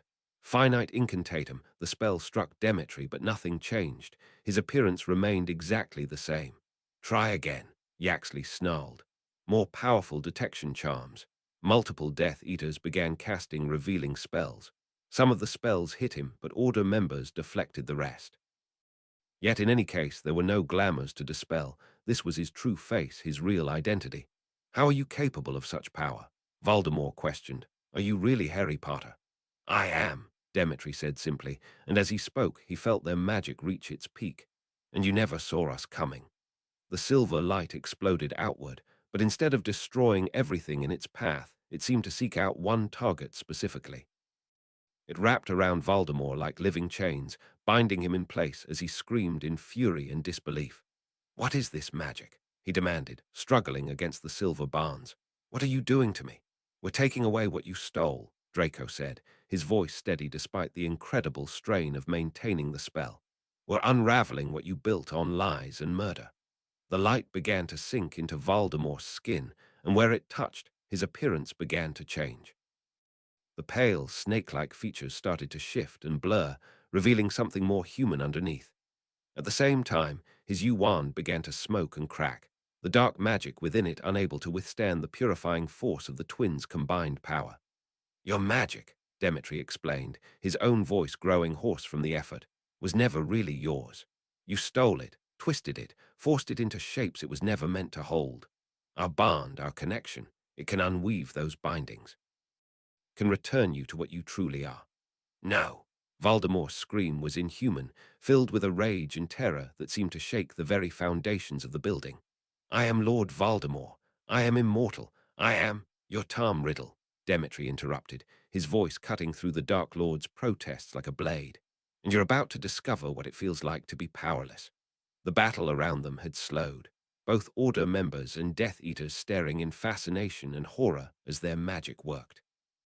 Voldemort's transformation was becoming more pronounced. His features were becoming more human, more mortal with each passing second. His wand crumbled to ash in his hand, the remains scattering to the floor like burnt paper. And then, suddenly, it was over. The silver light faded, and the twins staggered, their magical reserves completely drained. In the center of the room, where Lord Voldemort had stood, there was only a middle-aged man with ordinary graying hair and frightened, very human eyes, staring at the ash that had once been his wand. Tom Riddle looked around the room with dawning horror. He flexed his fingers where his wand had been, but there was nothing. No magic, no power, nothing but the terrible reality of mortality. The Death Eaters stared at their former master in shock and disgust. Whatever hold he had over them, fear, respect, fanatical devotion, it evaporated in an instant when they saw him as nothing more than a powerless man. Most of them were in no condition to flee anyway. Dolohov lay unconscious, bound by McGonagall's conjured ropes. Yaxley was clutching a shattered arm, courtesy of one of Snape's more vicious hexes. Several other Death Eaters were similarly incapacitated, their wands confiscated by Order members who moved quickly to secure their prisoners. "My lord," Bellatrix whispered, her voice cracking with desperation. "My lord, what? How can you?" But even as she spoke, she was backing up, her face filled with revulsion at seeing her master a mere mortal human, a muggle. "Don't leave me," Tom Riddle pleaded, his voice high and desperate. "I can regain my power. I can become strong again. Please." Bellatrix turned slowly, her wild hair whipping around her face. She stared at him for a moment. Narcissa stood nearby, her wand raised, but she seemed conflicted, shocked. Bellatrix looked at her one last time. Narcissa had a clear shot. Her wand was aimed directly at her sister, and a curse was already on her lips. One spell, and Bellatrix would be dead, and her sons would be safe. But she hesitated too long, and Bellatrix's face transformed into an evil smirk, and she quickly disapparated with a sharp crack out of Nocturne Alley. "No." Lucius roared seconds after Bellatrix disappeared, his face contorting with fury as he realized what had happened. For a moment, the room fell into an exhausted quiet. The twins were leaning against each other, drained from their magical effort. The Order members were catching their breath, believing the worst was over. Even Tom Riddle seemed to have accepted his defeat, staring at the pile of ash that had once been his wand. But then, as everyone watched, the ash began to glow faintly. Tom Riddle's eyes widened with desperate hope as he dropped to his knees, frantically gathering the remnants of his destroyed wand into his hands. "No," he whispered, his voice cracking with desperation. "No, there has to be something left. There has to be." The ash grew brighter in his cupped palms, and for a moment Tom Riddle's face transformed with manic joy. "Yes, I can feel it. The power is still there, it's still." "Tom, don't." Dumbledore started forward, recognizing the danger, but it was too late. Tom Riddle pressed the glowing ash against his chest, trying to absorb whatever magic remained in his destroyed wand, trying to force the dying embers of power back into his mortal body. The ash flared brilliant white, and then it exploded into a fiery, magical light. The blast of raw, uncontrolled magic erupted from within Tom Riddle himself. Without the magical protection that had once made him nearly invulnerable, without the dark magic that had sustained him for decades, his mortal body simply couldn't contain the violent death throes of his own wand. The explosion sent everyone in the room staggering backward, shielding their eyes from the brilliant flash. When the light faded, Tom Riddle was gone, not just dead, but utterly annihilated. Where the Dark Lord had stood moments before, nothing remained but a pile of grey ash and the acrid stench of burned flesh that made them gag and cover their faces. The fine, powdery remnants of what had once been the most feared wizard alive drifted through the air like grotesque snow, settling on their robes and in their hair with sickening finality. His wand lay in charred fragments among the ash, useless splinters of wood that would never channel magic again. The man who had called himself Lord Voldemort, who had terrorized the wizarding world for decades, had been reduced to nothing more than dust and memory. He died as he had lived his final moments, powerless, mortal, and grasping desperately for magic that was no longer his to command. The revolting smell of human remains hung heavy in the air, a nauseating confirmation that Tom Marvolo Riddle was truly, irrevocably dead. The room fell silent except for the sound of heavy breathing and the twins' exhausted gasps. "It's over," Dumbledore said quietly, his voice heavy with the weight of decades of conflict finally ended. "It's truly over." Snape moved to the twins' side, his dark eyes unreadable as he looked down at them. "Are you injured?" "Just exhausted," Demetri managed, accepting his professor's steadying hand. "The magic. It took everything we had." "It was worth it," Draco added, his voice stronger now. "We did it. We actually did it." "You did indeed," Dumbledore said, his blue eyes twinkling despite the gravity of the situation. "Though I confess, I never imagined such magic was possible." "It's twin magic," Demetri explained, slowly getting his strength back. "Our bond, our connection. It allowed us to reach into the very foundations of his power and tear them apart." "Remarkable," Dumbledore murmured. "I knew you were strong, but your magic exceeds far more than I ever imagined." "I trust you understand the responsibility that comes with such abilities." The twins exchanged a look, one that spoke of shared experiences, shared dangers, and a connection that went deeper than blood or magic. "We understand," they said in unison, and despite everything, Demetri felt a smile tug at the corners of his mouth. As the dust settled and the immediate danger passed, Darby approached Demetri and Draco, his large eyes shining with tears of joy and pride. The other house elves gathered around him, forming a small but dignified group. "Master Demetri," Darby said, his voice thick with emotion, "Darby is so proud. Harry Potter, Demetri Malfoy, has defeated the Dark Lord. The house elves, we is honored to fight beside you." The stern elf who had spoken earlier stepped forward, inclining his head respectfully. "I is creature," he said, his ancient voice carrying years of complexity and pain. "Creature is Harry Potter's house elf, given with Grimmauld Place when Master Sirius died. Creature has served Harry Potter, and now Creature serves Demetri Malfoy, for you is the same person, though you look different now." His large eyes studied Demetri's transformed features with something that might have been wonder. "Creature chooses to serve the light. Creature swears loyalty to Master Demetri Malfoy and the cause of freedom." Demetri's heart clenched with recognition and gratitude. "Creature," he said softly, "thank you for coming, for fighting with us, for believing in us." One by one, the other house elves came forward, each pledging their allegiance not to a master, but to a cause, to the light, to freedom, to the boy who had been Harry Potter and was now Demetri Malfoy. "We is fighting not because we must," declared the kind-eyed female elf, "but because we choose to. We is choosing Master Demetri, who respects house elves, who sees us as equals." Demetri felt tears prick his eyes as he looked at these brave creatures who had risked everything to help him. "Thank you," he said simply, his voice cracking with exhaustion and gratitude. "All of you. I couldn't have done this without you." Darby beamed, his chest swelling with pride. Darby told Master Demetri that Darby would help. Darby always keeps his promises to Harry Potter, to Demetri Malfoy. With another series of soft pops, the house elves began to disappear, their work complete. But Darby lingered for a moment longer, his green eyes meeting Demetri's with fierce loyalty and love. "The house elves, we is watching over you, Master Demetri," he said softly. "Always watching, always protecting. You is not alone, never alone." And then he too was gone, leaving behind only the faint scent of magic and the warmth of absolute, unconditional loyalty. And they had done it, all of them.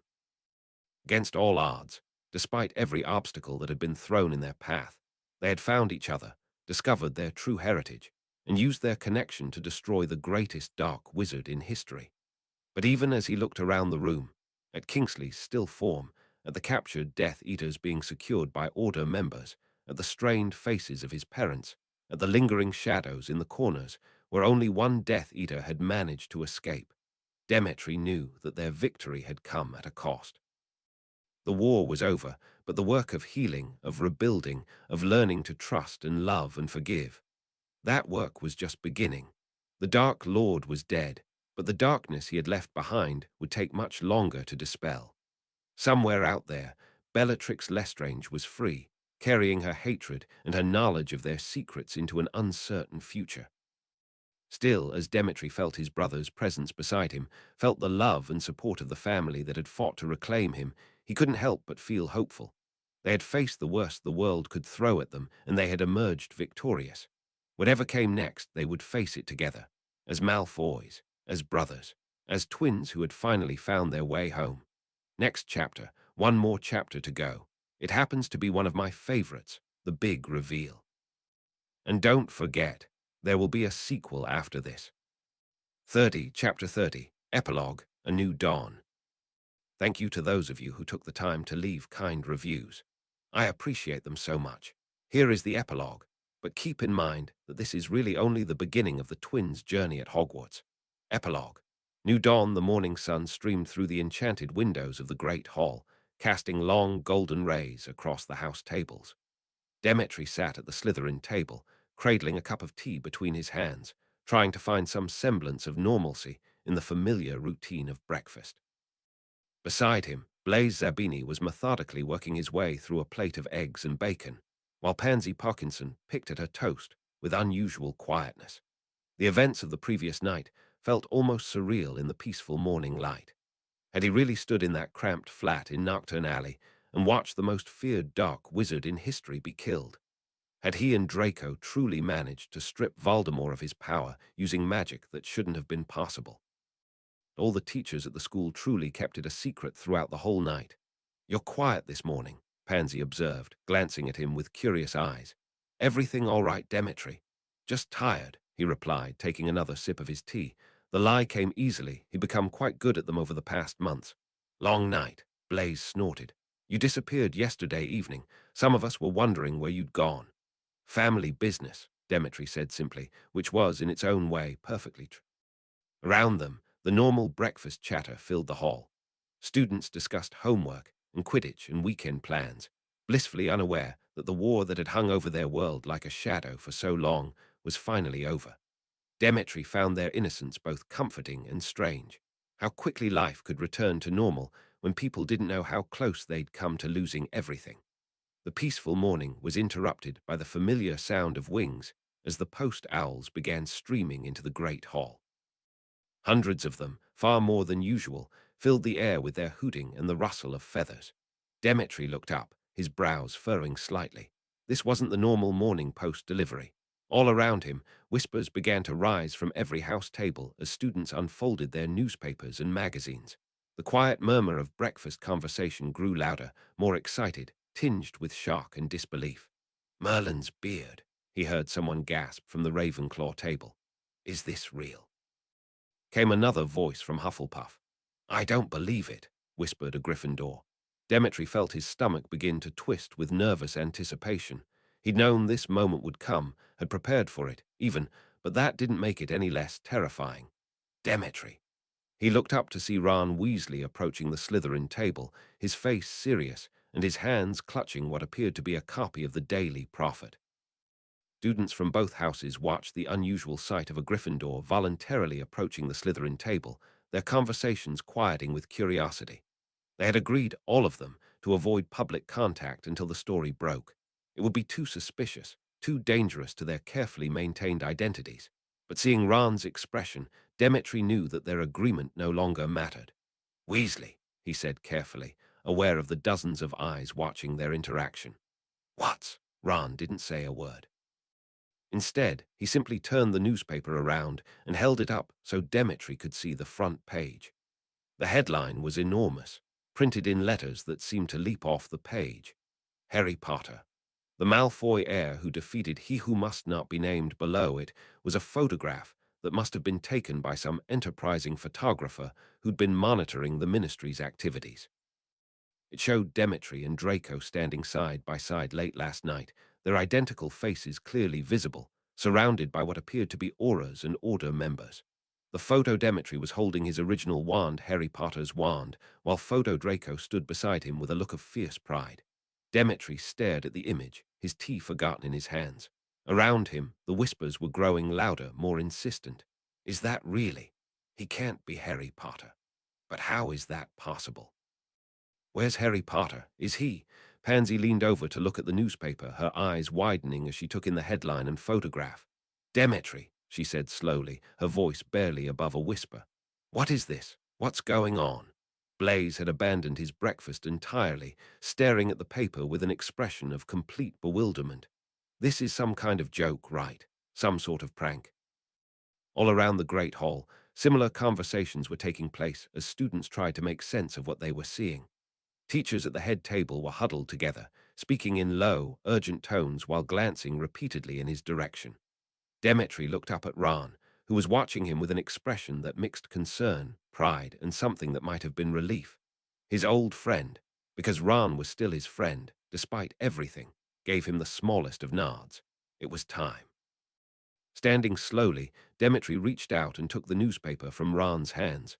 The entire great hall seemed to hold its breath as he studied the front page, reading the article that detailed the previous night's events with surprising accuracy. Someone had given the prophet a full account of what had happened. Demetri, Pansy said again, her voice sharper now, demanding answers. Talk to us. What is this about? He looked around the Slytherin table at the faces he'd come to know over the past few weeks, his housemates, his friends, people who had accepted him as one of their own without question. They deserved the truth. Then he looked across the hall at the Gryffindor table, where Hermione sat with tears in her eyes, and Ron was staring at him with a mixture of amazement and understanding. They had known this moment would come, had helped prepare for it, but seeing it actually happen was still overwhelming. Taking a deep breath, Demetri stepped up onto the bench beside the Slytherin table, his height giving him a clear view of the entire great hall. The movement caused a ripple of silence to spread outward from his position until the massive room was completely quiet, except for the soft hooting of the remaining post owls. He pulled out his wand, his real wand, the Harley and Phoenix feather wand that had been his first and truest magical companion, and held it up so everyone could see. It's true, he said, his voice carrying clearly across the silent hall. The story is correct. I was Harry Potter for years.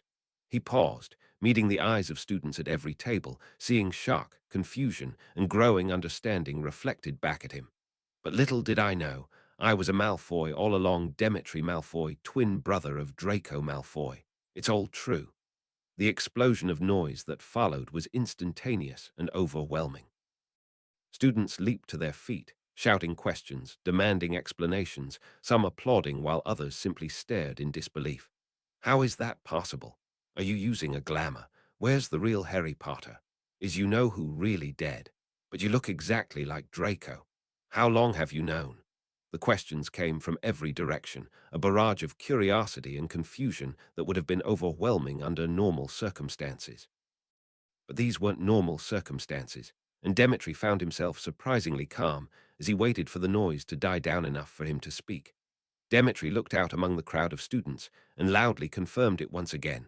It's true. Questions were immediately raised, almost overwhelmingly so. A rush of whispers and outright questions livened the great hall. Demetri had never heard so many people talking at once. It's a long story, he said when the hall had quieted somewhat. A very long story that involves magic and family and secrets that go back 16 years. A sixth-year Ravenclaw with a camera had appeared from somewhere and was snapping pictures, the magical flash creating brief moments of blindness as he documented what was surely one of the most remarkable scenes in Hogwarts history. But the short version, Demetri continued, is that I was born Demetri Malfoy, identical twin to Draco Malfoy. Due to circumstances involving the war and the need for protection, my identity was changed when I was a baby, and I was raised as Harry Potter. I only learned the truth recently. So you're really a Malfoy, called out a Hufflepuff fourth year. You're really Draco's brother.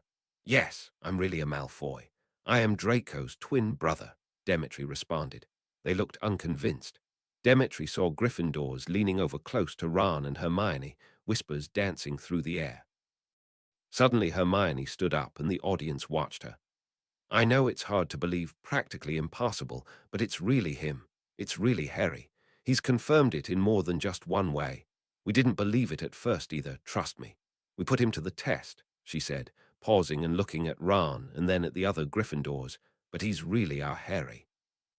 More questions followed, about his childhood, about how he'd learned the truth, about what it had been like to live as someone else for so long. Some of the questions were thoughtful and genuine, others were clearly motivated by curiosity about the sensational aspects of his story. But then the tone shifted.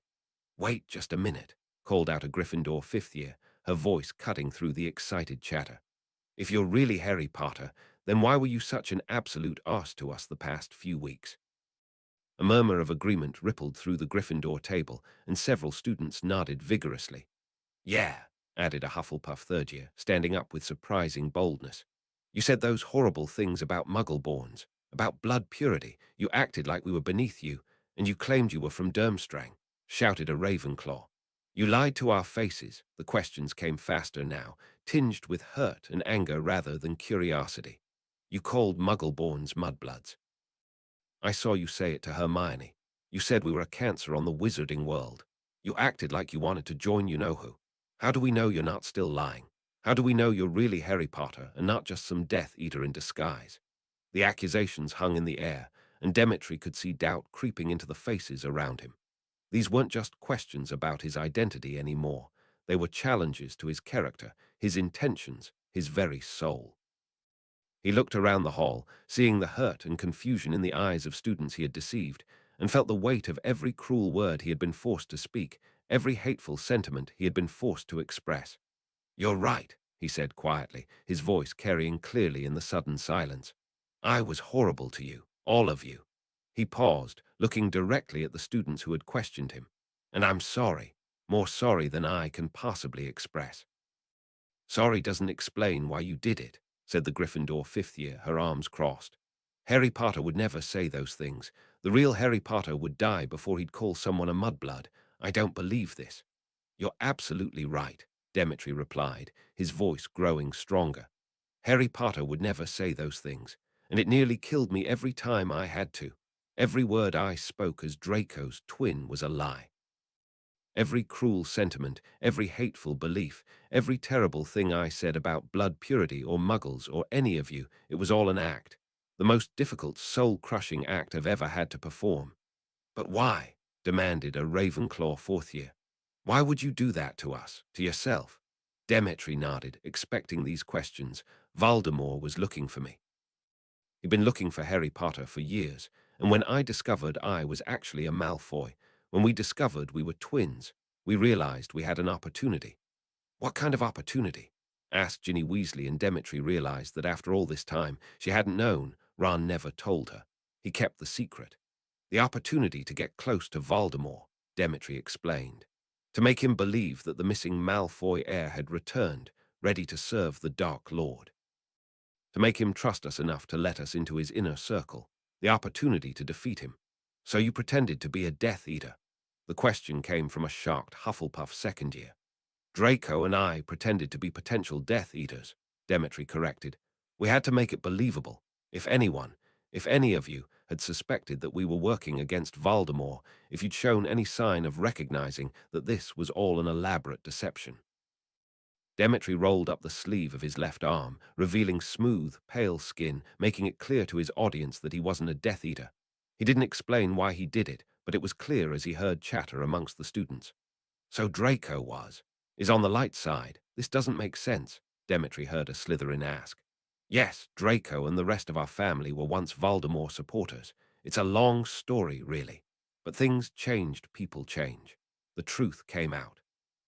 And now we know Voldemort would have killed us all," Demetri finished grimly. "Voldemort had spies everywhere, people watching, reporting back. If I'd shown even a moment's kindness, even a hint that I didn't truly believe the things I was saying, it would have exposed everything." "But you were so convincing," whispered a Ravenclaw. "You seem to really believe it, both of you, if that's the case." "I had to be convincing," Demetri said, his voice breaking slightly.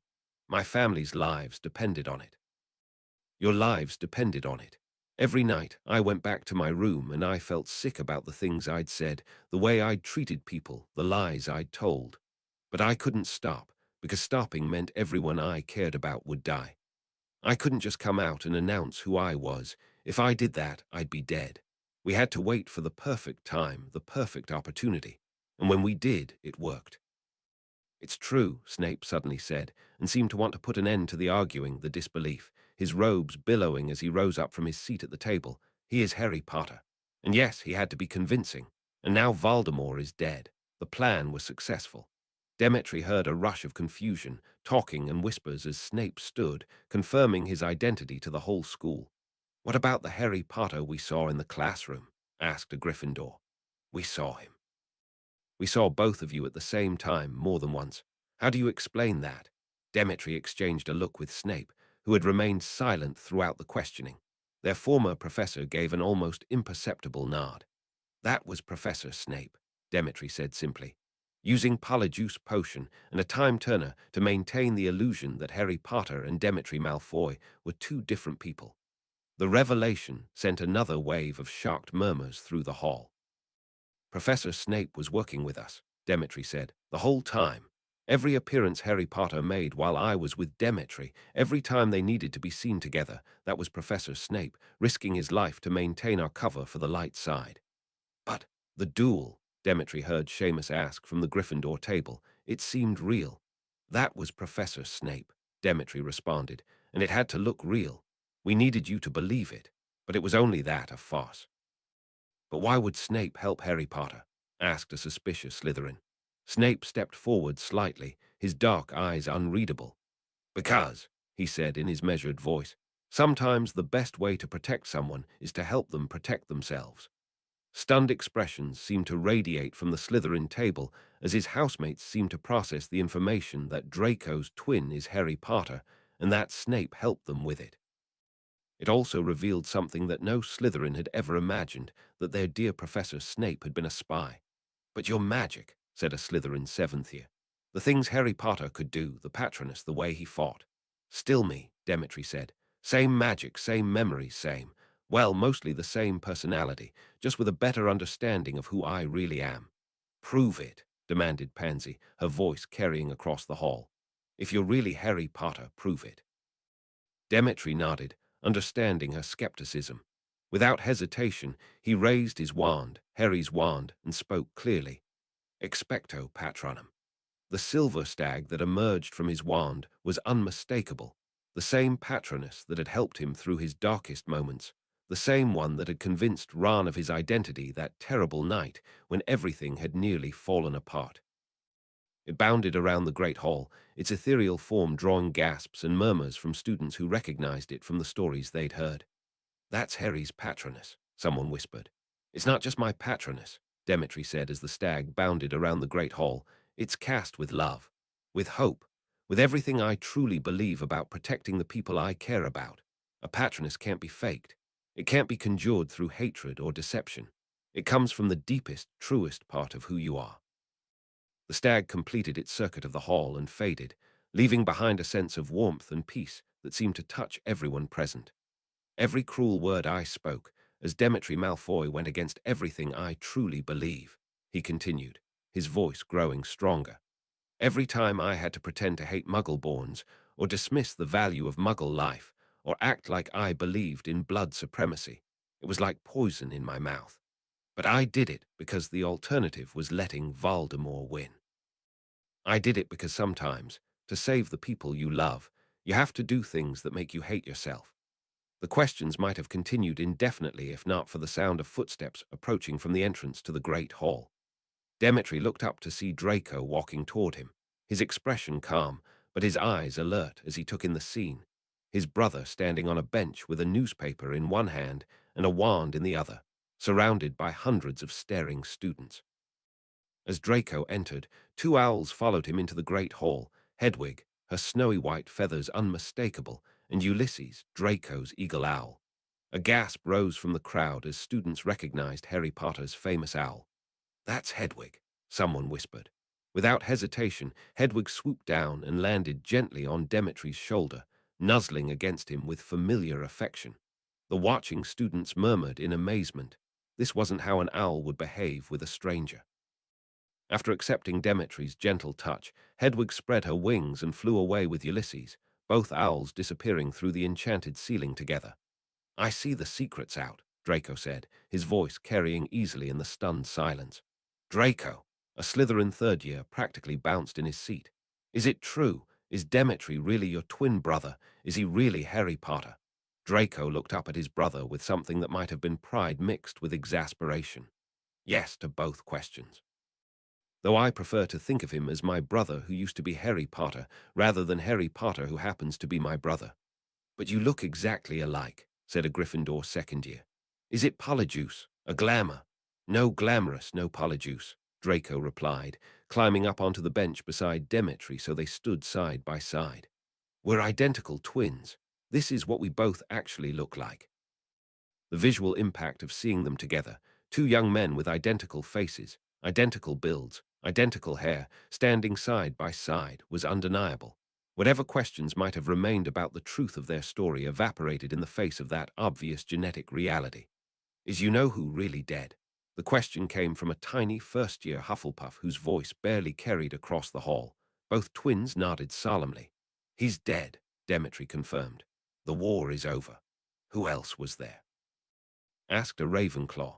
The article mentions the Order of the Phoenix and some professors. Was Dumbledore involved? Demetri and Draco exchanged a glance. They had discussed this, had agreed on how much to reveal and how much to keep private, at least for now. Many people helped, Draco said carefully. Our parents, Professor Dumbledore, members of the Order, some of the teachers here at Hogwarts. It wasn't something we could have done alone. Your parents helped. The question came from a Slytherin seventh year who looked genuinely shocked. But they were. I mean, everyone knows they supported you-know-who. They were working against you-know-who. They were really on the light side. That's hard to believe. People change, Demetri said simply.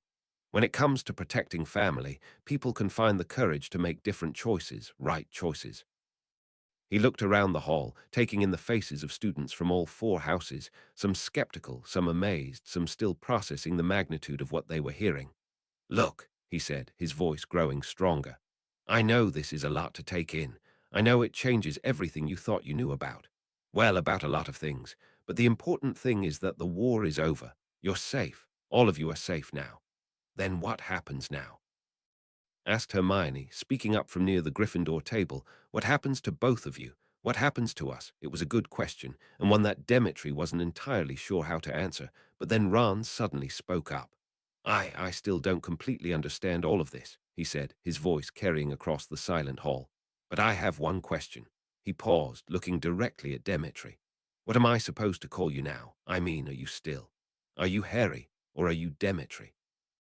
'Cause honestly, mate, I'm completely confused. And I know we've talked before, but now that the war is over, I'm just not sure. Demetri looked over at Draco, then back at the Gryffindor table where his oldest friend sat waiting for his answer. He had known this question would come, had been preparing for it since the moment he decided to reveal the truth.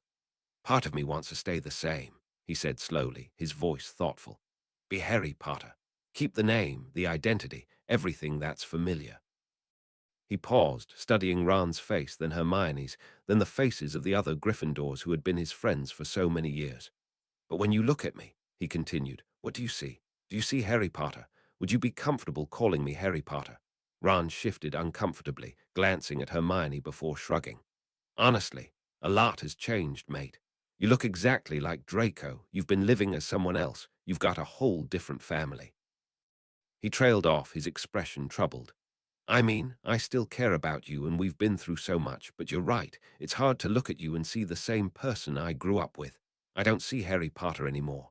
Hermione nodded slowly. You're still you. We know that, she said carefully. But you're also more than you were before. You're Harry, but you're also Demetri. You're our friend, but you're also a Malfoy. And maybe trying to hold on to just one part of that identity isn't fair to all the parts of who you are now. Demetri felt his eyes grow warm with tears he didn't expect.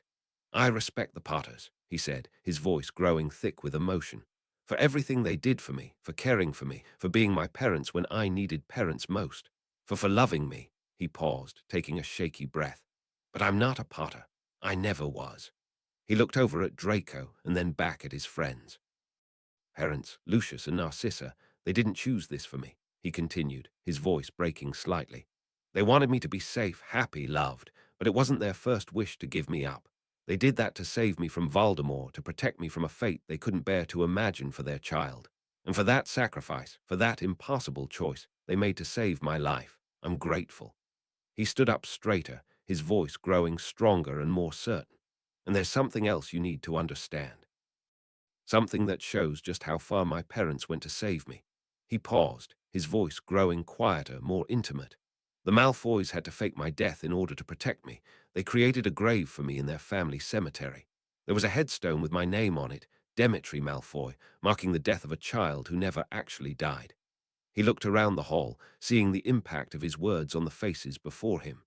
"They had to make Voldemort believe I was dead. Completely, utterly dead. So they staged my death and mourned for a son they'd secretly given away to save his life.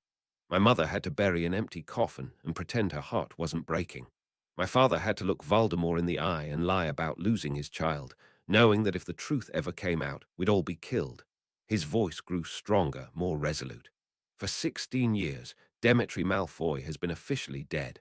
But he wasn't really dead. He was just waiting. Waiting for the chance to live, to breathe, to exist as more than just a name on a headstone." He straightened, looking directly at Ron, then at Hermione, then around the entire hall. "Harry Potter saved the wizarding world once, but his story is over now. But Demetri Malfoy's story is just beginning, and I think he deserves the chance to write it himself. So please call me Demetri. It's who I've always been, even when I didn't know it myself." The declaration seemed to settle something in the air, as if a weight that had been hanging over the hall had finally been lifted. "So, will you stay in Slytherin?" The question came from Blaise, who was looking at Demetri with an expression that mixed hurt and uncertainty. "Or will you go back to Gryffindor now that you don't have to hide anymore?" It was a question that had been weighing on Demetri's mind since the moment he'd decided to reveal his identity. Where did he belong? What was his place in this new world they'd created? "I don't know," he admitted. "That's something I'll have to figure out." The crowd of students might have continued asking questions indefinitely if not for the arrival of Professor McGonagall, who strode into the great hall with her usual brisk efficiency. "That's quite enough excitement for one morning," she announced, her voice carrying the authority of decades of classroom management. "Mr. Malfoy, both Mr. Malfoys, please step down from the furniture. Everyone else, return to your breakfasts. Classes will proceed as normal, and I'm sure there will be plenty of time for questions later." As the students began to reluctantly return to their seats, McGonagall glanced at the twins with an expression that may have been one recognized as fondness. 1 week later, the initial chaos following the revelation had begun to settle into something resembling normalcy, though Demetri suspected that normal would never mean quite the same thing it had before. The reaction from the student body had been mixed, but it was within Slytherin House where the real tension lay. While the other houses had been cautiously supportive, many students expressing amazement that the Malfoys had been working for the light side all along. His own housemates were proving to be a far more complicated matter.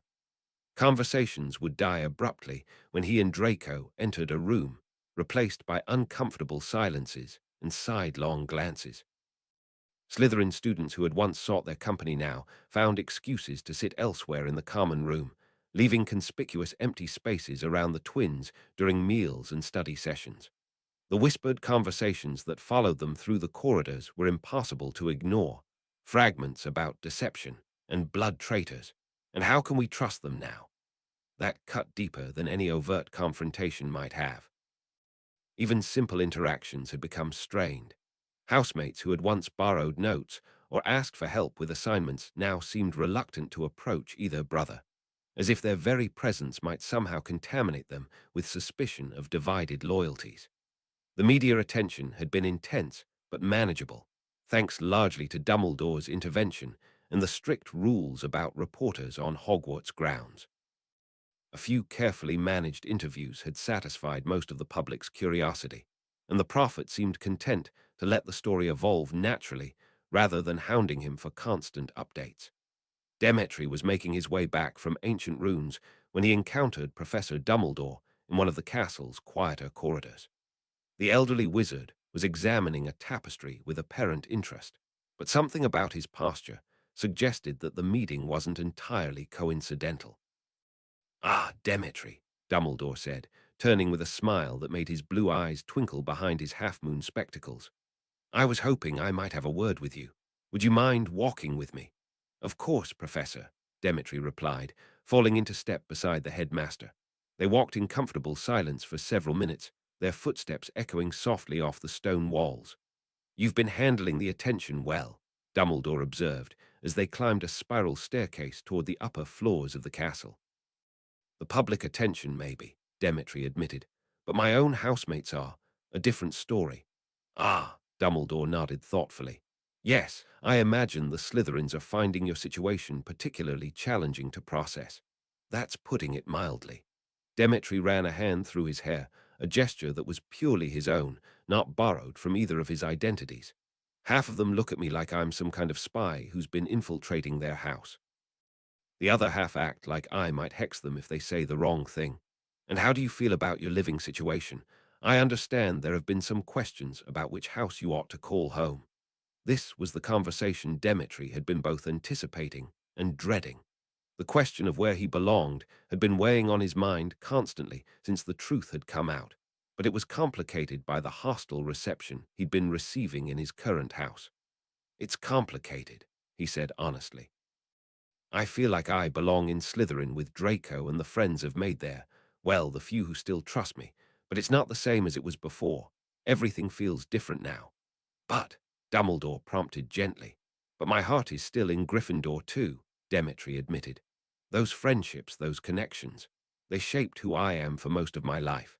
I can't just abandon them, even if I'm not the same person I was when I first sat under the sorting hat." Dumbledore nodded thoughtfully. "A dilemma indeed. Tell me, if you could choose any solution, if the usual rules and traditions didn't apply, what would you want?" Demetri considered the question carefully. It was something he'd been thinking about constantly, especially during the long, uncomfortable silences in the Slytherin common room. "I'd want to be part of both," he said finally. "I know that's not how things work, but I feel like I've finally found all the pieces of who I am, and they don't all fit neatly into one house or the other. And honestly, maybe having somewhere else to go would help with the tension in Slytherin. Some of them might appreciate the space." "Interesting," Dumbledore murmured, "and not entirely without precedent, though it would be highly unusual." They had reached a window that looked out over the Hogwarts grounds, and Dumbledore paused to gaze at the view. In the distance, Demetri could see students making their way across the lawns, their house scarves fluttering in the autumn breeze.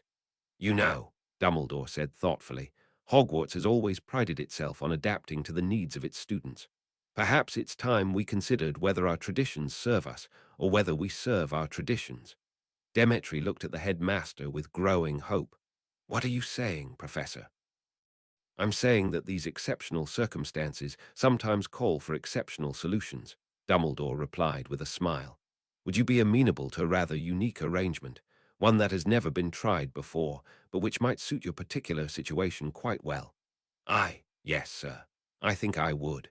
"Excellent. Then I believe I have a rather interesting announcement to make at dinner this evening." The great hall was buzzing with the usual dinner conversation when Professor Dumbledore rose from his seat at the head table. The gentle chiming of his spoon against a goblet was enough to bring the room to attentive silence. Students had learned that when the headmaster had something to say, it was usually worth hearing. "Good evening," Dumbledore began, his voice carrying easily throughout the hall. "I hope you're all enjoying your meals. I have a brief announcement to make regarding one of our students, an announcement that reflects both the extraordinary circumstances we find ourselves in and Hogwarts' commitment to adapting to the needs of all its pupils."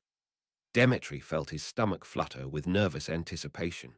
At the Slytherin table, the atmosphere was particularly tense.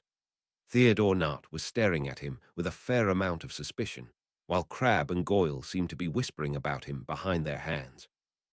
Only Pansy and Blaise appeared calm, Pansy shooting him an encouraging look, while Blaise watched the proceedings with his characteristic analytical interest. "As you all know," Dumbledore continued, "we recently learned that the student we knew as Demetri Malfoy is also the young man who was known to us for many years as Harry Potter. This revelation has raised certain questions about house affiliation and where precisely such a student belongs within our community." The hall was completely silent now, every student hanging on the headmaster's words. Demetri could feel the weight of hundreds of stares, but the ones from his own table felt the heaviest. After much consideration and consultation with the student in question, I have decided to make an exception to our traditional housing arrangements. Effective immediately, Demetri Malfoy will be permitted to maintain dual citizenship, as it were, in both Slytherin and Gryffindor houses. The announcement was met with a moment of stunned silence, followed by an explosion of whispers and exclamations. Such an arrangement was completely unprecedented in the history of Hogwarts. At the Slytherin table, the reaction was immediate and intense. "What?" Millicent Bulstrode gasped, her voice carrying clearly in the sudden quiet. "That's not possible," Crabbe muttered, his eyes narrowing as he stared at Demetri. "This decision," Dumbledore continued, raising his voice slightly to be heard over the murmurs, "reflects not only the unique circumstances of Demetri's situation, but also my belief that the bonds of friendship and loyalty transcend the boundaries of our house system. He will be welcome to sleep in either dormitory, eat at either table, and participate in the activities of both houses as he sees fit." "Convenient," someone whispered from further down the Slytherin table. Demetri thought it might have been Tracy Davis. Now he can spy on both houses. Draco's jaw tightened, and he started to turn toward the voice, but Demetri caught his arm. The last thing they needed was Draco getting into a fight on his behalf. "This arrangement is a first in Hogwarts history," Dumbledore concluded with a smile, "and it seems fitting that it should be granted to a young man who has shown us all that identity is not about the circumstances of our birth, but about the choices we make and the love we show for one another." As the headmaster sat down, both tables fell into stunned silence. At the Gryffindor table, students exchanged uncertain glances and hushed whispers. Hermione had made her way over from her table, her expression cautiously optimistic though tinged with worry, while Ron followed more slowly, his brow furrowed as he processed the implications. The Slytherin table's reaction was far more pronounced. Where the Gryffindors showed hesitant acceptance, the Slytherins displayed open hostility, sharp whispers, narrowed eyes, and crossed arms that spoke of deep-seated resistance and suspicion, making Demetri's chest tighten with anxiety. "But this could actually work," Hermione admitted, supportingly. She stood near the Slytherin table despite the awkwardness of the mixed reactions. "You'll be able to maintain all your friendships without having to choose sides." "Will he?" Goyle asked pointedly, his voice carrying just enough to be heard by those nearby. "Or will he just be able to play both sides against each other?" The comment sent a ripple of uneasy murmurs through the Slytherin table. Demetri felt his face flush with embarrassment and anger, but before he could respond, Pansy spoke up. "Oh, shut it, Goyle," she said sharply, her dark eyes flashing with irritation. "You're just upset because you didn't figure it out first. Some of us actually noticed that something was going on weeks ago." "What do you mean?" Millicent asked, leaning forward with interest. Pansy glanced at Draco, who nodded almost imperceptibly. "Draco was acting strange starting weeks ago," she said simply. "Missing classes, sneaking around, looking worried all the time. I knew something was happening, I just didn't know what." She looked directly at Demetri. "But I knew he was protecting someone he must have cared about." Blaise, who had been quietly observing the entire exchange, finally spoke up. "You have to admit that the magical resonance between them is remarkable," he said, in his characteristic analytical tone. "I've been watching them during classes. Their magic responds to each other in ways that suggest a connection far deeper than simple brotherhood." "Of course it does," Crabbe said suspiciously. "He's been pretending to be one of us while really being Harry Potter. Who knows what kind of magic he's been using to deceive us?" "That's not how it works," Blaise replied coolly. "Twin magic isn't deceptive, it's connective. If anything, it proves their bond is genuine." But Crabbe's comment had clearly struck a nerve with several other Slytherins. Demetri could see the doubt and suspicion spreading through their section of the table like a contagion. "How do we even know he's really a Malfoy?" Daphne Greengrass asked quietly, but not quietly enough. "How do we know this isn't all some elaborate trick by Dumbledore?" "Because I've seen the family magic respond to him," Draco said firmly, his voice carrying the authority of his position within their house hierarchy. "Because our parents have accepted him. Because the blood wards at the manor recognize him as family. Or because you want to believe it so badly that you're willing to ignore the obvious, Goyle countered. He was Harry Potter, Draco, the Harry Potter, the one who's been fighting against everything we believe in for years. What we believe in. Draco's voice was getting dangerously quiet, a sure sign that his temper was rising. And what exactly do we believe in, Gregory? Because if it's the same things that Voldemort believed in, then maybe you need to reconsider your loyalties. And just a reminder, Voldemort is dead. The name hit the table like a physical blow. Several students actually flinched, and the whispered conversations died abruptly. That's not what I meant, Goyle said quickly, but there was uncertainty in his voice now. Isn't it? Pansy asked, her tone deceptively light but her eyes sharp. Because it sounds to me like you're upset that the famous Harry Potter turned out to be one of us, rather than grateful that one of us turned out to be someone who helped save the wizarding world. You switched sides so easily, Pansy. It's not that simple, Millicent protested. He lied to us. He pretended to be someone he wasn't. He didn't know who he was, Blaise pointed out reasonably. There's a significant difference between deception and ignorance. But now he does know, Tracy said, speaking up for the first time. And he's chosen to keep one foot in Gryffindor instead of committing fully to Slytherin. What does that tell us about his loyalties? Demetri had been listening to this debate about his character and motivations with growing frustration, but this last comment finally pushed him over the edge. It tells you that I'm not willing to abandon the people who cared about me when I had nothing, he said, his voice cutting through the conversations around them. It tells you that I value loyalty and friendship over house politics, and it tells you that I'm not going to apologize for refusing to choose between different parts of who I am. The immediate area around them fell silent, with students from other tables beginning to notice the tension. But how can we trust you? Daphne asked, and there was genuine uncertainty in her voice rather than hostility. How do we know where your real loyalties lie? It was a fair question, and Demetri could see that several other Slytherins were waiting for his answer with genuine interest rather than predetermined hostility. You can trust me, he said simply, because I'm being honest in all the ways that I can be. I wish I could have told you sooner. I wish I could have told you everything sooner, but it didn't work out that way. But now everything I'm telling you is the truth, and I understand your concern. But now I have nothing to hide anymore. You can trust me because Draco trusts me, and Pansy trusts me, and Blaise trusts me. And you can trust me because I choose to stay in Slytherin even when I could have easily transferred back to Gryffindor completely. But you're also choosing to stay in Gryffindor, Theodore pointed out. Yes, Demetri agreed, because they're part of who I am too. But I'm here at this table, having this conversation with you. I'm sleeping in the Slytherin dormitory. I'm not abandoning this house or the friendships I've made here. Pansy leaned over and nodded slowly. I was hesitant at first, when I heard about how you deceived the Dark Lord and why, but Draco talked to me. He made it make sense. I understand now why you did what you did. Both of you. I understand so much more. And some of us need more time to process all of this, Millicent said, but her tone was less hostile than it had been earlier. It's a lot to take in. I understand that, Demetri replied. I'm not asking anyone to pretend that everything is the same as it was before.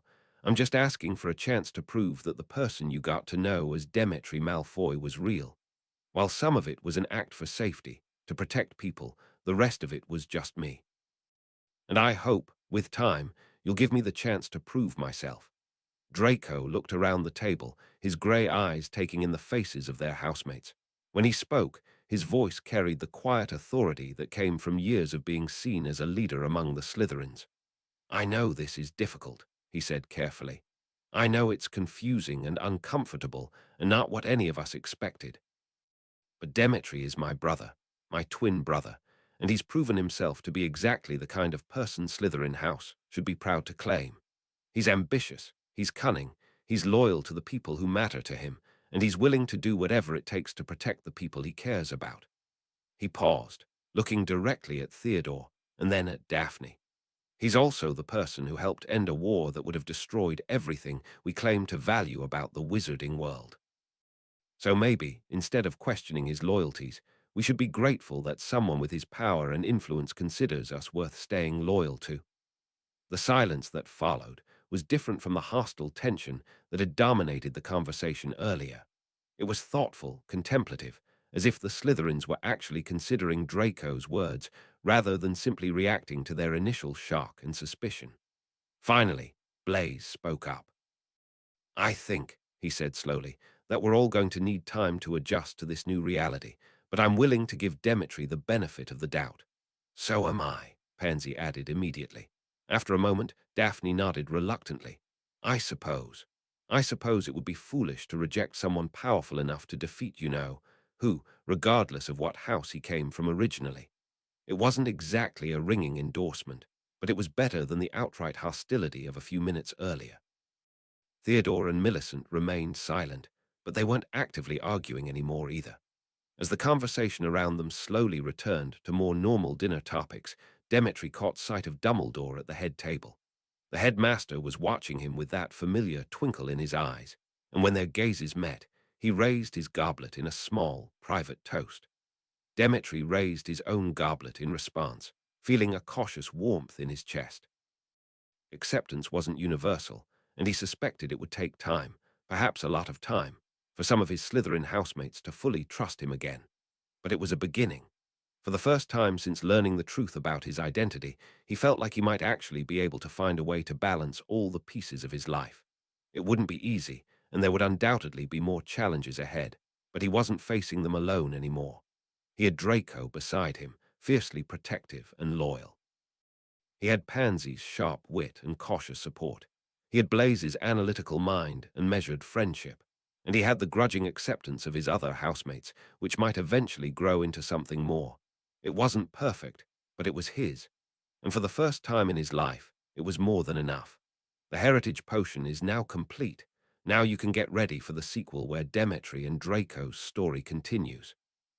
Watch the twins navigate Quidditch matches, forge unlikely friendships between Gryffindors and Slytherins, and deal with their absolutely unhinged Aunt Bellatrix as she becomes obsessed with an ancient artifact, all while they're trying to be normal, sixth-year students. The first chapter of Houses Divided will post sometime this weekend, Friday or Sat, so look out for it.